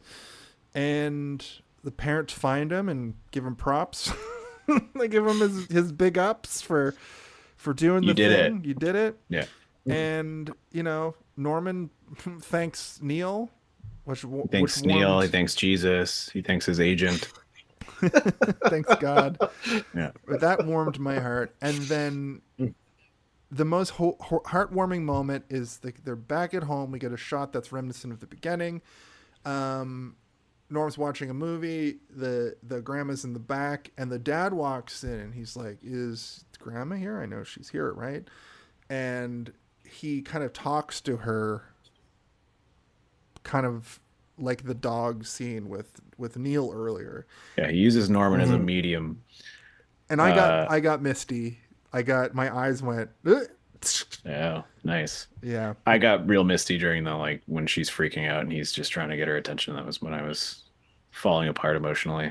It's like, oh my god, this is so good, my heart. And that is essentially the movie ParaNorman. A great use of 90 minutes. I think that probably could have been a little bit longer if it wasn't literally stop motion. And I'm surprised that they were able to use this time so well. So they took it frame by frame, if you will. Yes. If you guys don't have any additional notes, we can get to our special. Actually, here we go. Let's do this. Let's do this and have a little quick conversation about this. If you had to pick one, what do you think the Home Probably all Alone going to is? agree. Can someone please tell me when the Home Alone? I really gotta know. When is the Home Alone of it all? What is the Home Alone of it all? That's the Home Alone of it all. So the idea of the Home Alone of it all is essentially in the movie Home Alone, Kevin McAllister slaps down the blueprints. And when he slaps down the blueprints, he's gearing up to set a bunch of traps for people. And people went to see that movie to see that scene. I watched that sequence over and over. Steve has hypothesized that it's the sort of trailer moments, the scenes you're there to see. Sometimes it's just literally the third act. And I'll make it real simple this week. My Home Alone of it all is basically when he walks into that circle of headstones, the gravestones, and tries to read the incantation, and it all just kind of falls on its face. Do you have like a different idea? Yeah, mine is when the camera does that rotation of him when he's talking to no one and it turns and you can just see the town full of ghosts. That's my Home Alone of it all. Yeah, I would agree with that, Steve, because for something called ParaNorman with it doesn't hold back from the get-go of the paranormal stuff going on. The fact that there is ghosts and zombies, and there kind of is a cliff between the two, or kind of a rift between the two, that like these aren't the exact same things, but they're both in this movie. There's just a lot that goes on. Like most certainly when you get to the circle of gravestones, that's when things the gas pedal is pushed.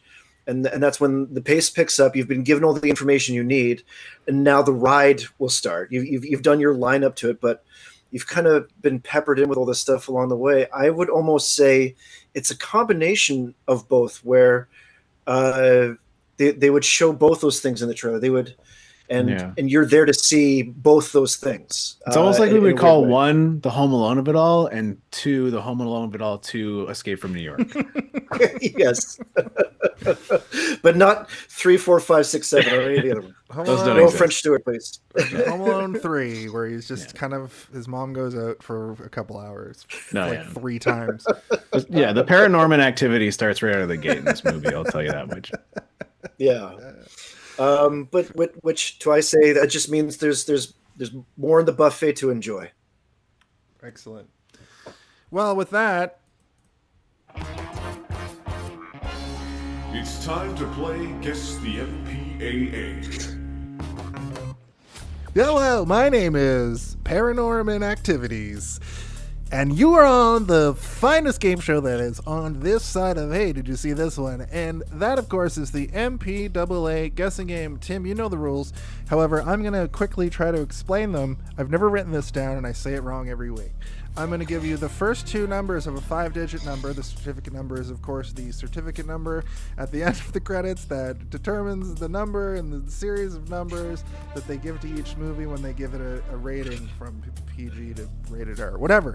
That said, Tim, you know the rules. I'm going to go back and forth.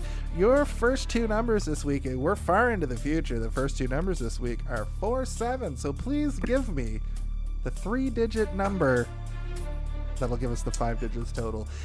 Tim, please go first. What are the 3 digits? 555. Higher. Steve. 666. Lower, Tim. 599. Higher, Steve. 621.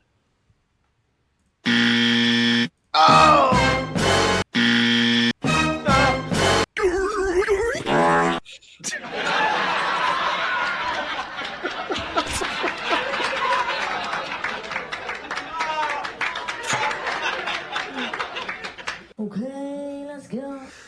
The number is 47694. Thank you for playing the MPAA guessing game. What? 694? MPAA, everyone. I said 666 and you said lower. I said higher. Wow. It's like I thought 2 you said lower points too, anyway. but It doesn't fucking matter. Oh, Cass is here. Jason, it's been a month. You've got this. 623 lies. Thanks, Luna Divonair. I think I said that right. Did I say that right? That, of course, is the MPAA guessing game. I don't fuck. It's called Guess the MPAA. It is now, of course, time for our... Oh, what's up, all 7 viewers? What's up, people in the place to be? It is time for our... Why can't I ever... For our final thoughts. It's time for our final thoughts. Bum, bum, bum, bum, bum. This is, of course, the final thoughts segment. Essentially, we're going to give our final thoughts, our in summation, if you will. And just like the beginning of the show, it is the duty of the guest to go first. Please, that booty. So, Tim, please give us your final thoughts. And if you would like to give it some sort of rating, whether it's serious or hilarious, please hit us with that now. Well, I'll say a lot of the movie for me was encapsulated in the moment towards the first third after the the play goes awry and they're on the car ride home and the dad grounds Norman and everyone's frustrated and and the mom explains that like it's not that he hates you or anything like that, is that he's scared. And Norman's just like, he shouldn't be scared of me at all.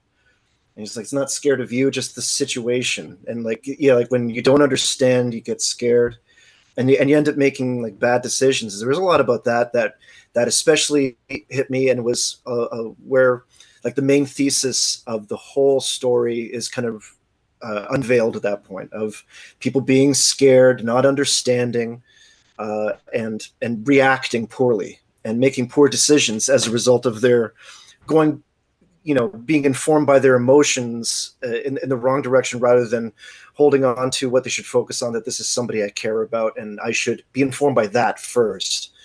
And that, coupled with the bullying message of like, bullying creates more bullies and all that kind of stuff. And I think this is like, if I were to have kids, it would be a required viewing kind of movie. And because it does speak well to that kind of message of a stronger sense of morals, of judging people by character rather than these surface level aesthetics that you may or may not understand. And to have such a nuanced topic, I always appreciate, especially when handled so creatively and thoughtfully. And Leica Studios, with though a very, very, very small library of movies that they've made so far, hopefully a whole lot more, but they handle it very, very well.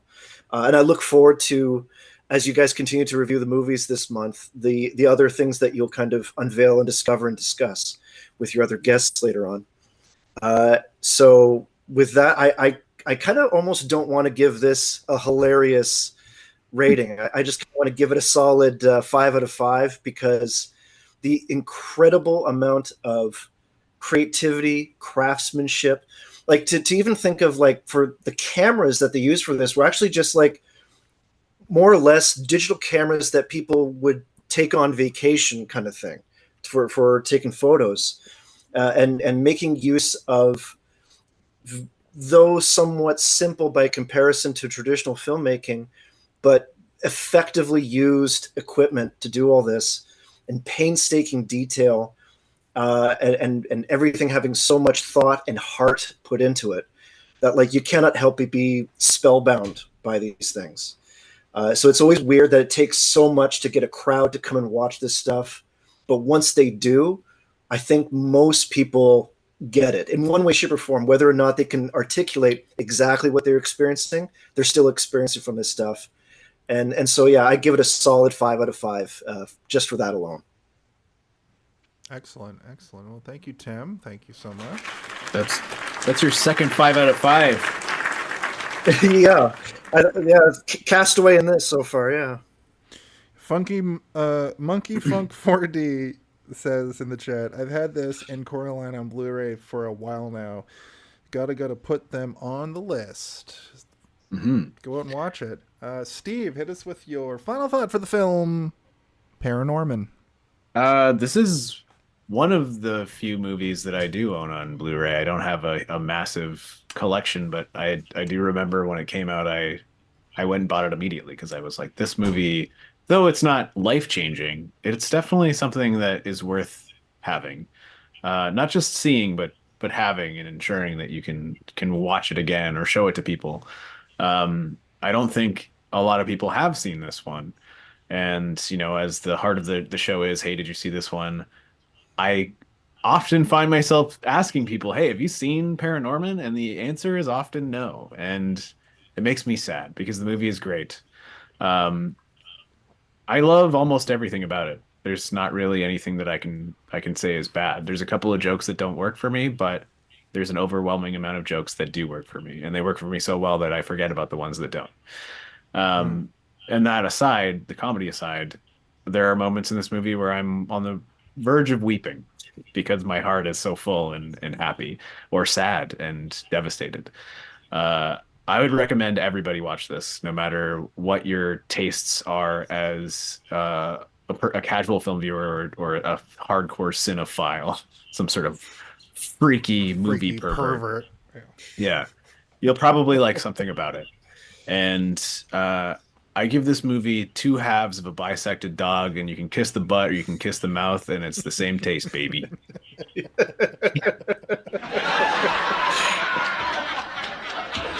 get the rare laugh track final thought.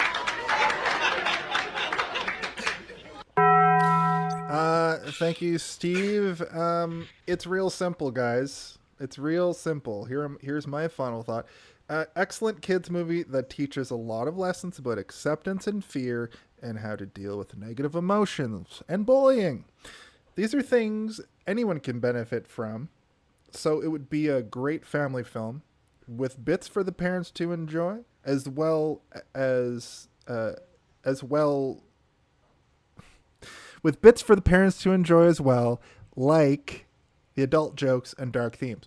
Ultimately, it wouldn't really be a movie for me normally, paranormally,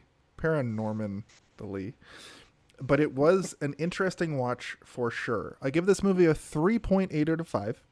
Do yourself a favor and check it out for the animation / stop motion, if nothing else. I give this movie 4 zombies turning to ghosts and 1 turning to dust.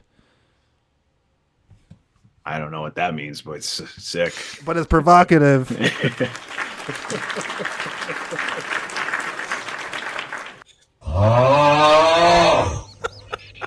That's what you guys both sound like when you're sleeping. Without your CPAP machines. It's true.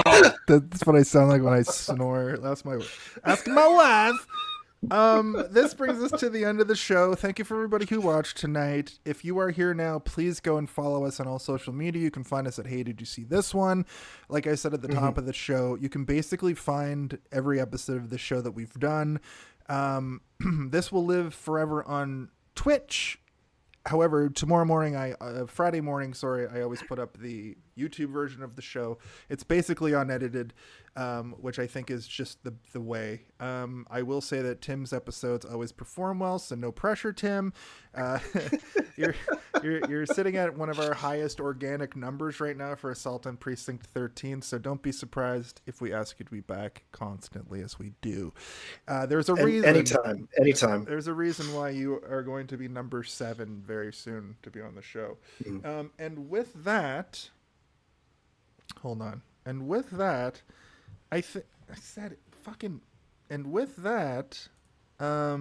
there's one question I think needs to be asked, and as I said before, it is a thing we do around here to have the guest ask a particular question. So, Tim, do you have a question you'd like to ask?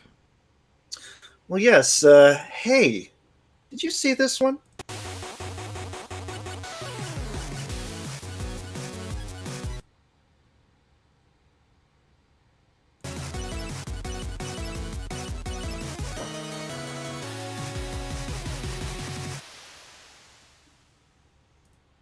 I kind of regret my rating.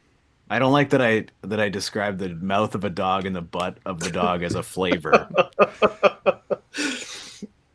But I mean, generally speaking, dogs' mouths are pretty well the flavor of a dog's butt. That same dog's butt or another dog's butt.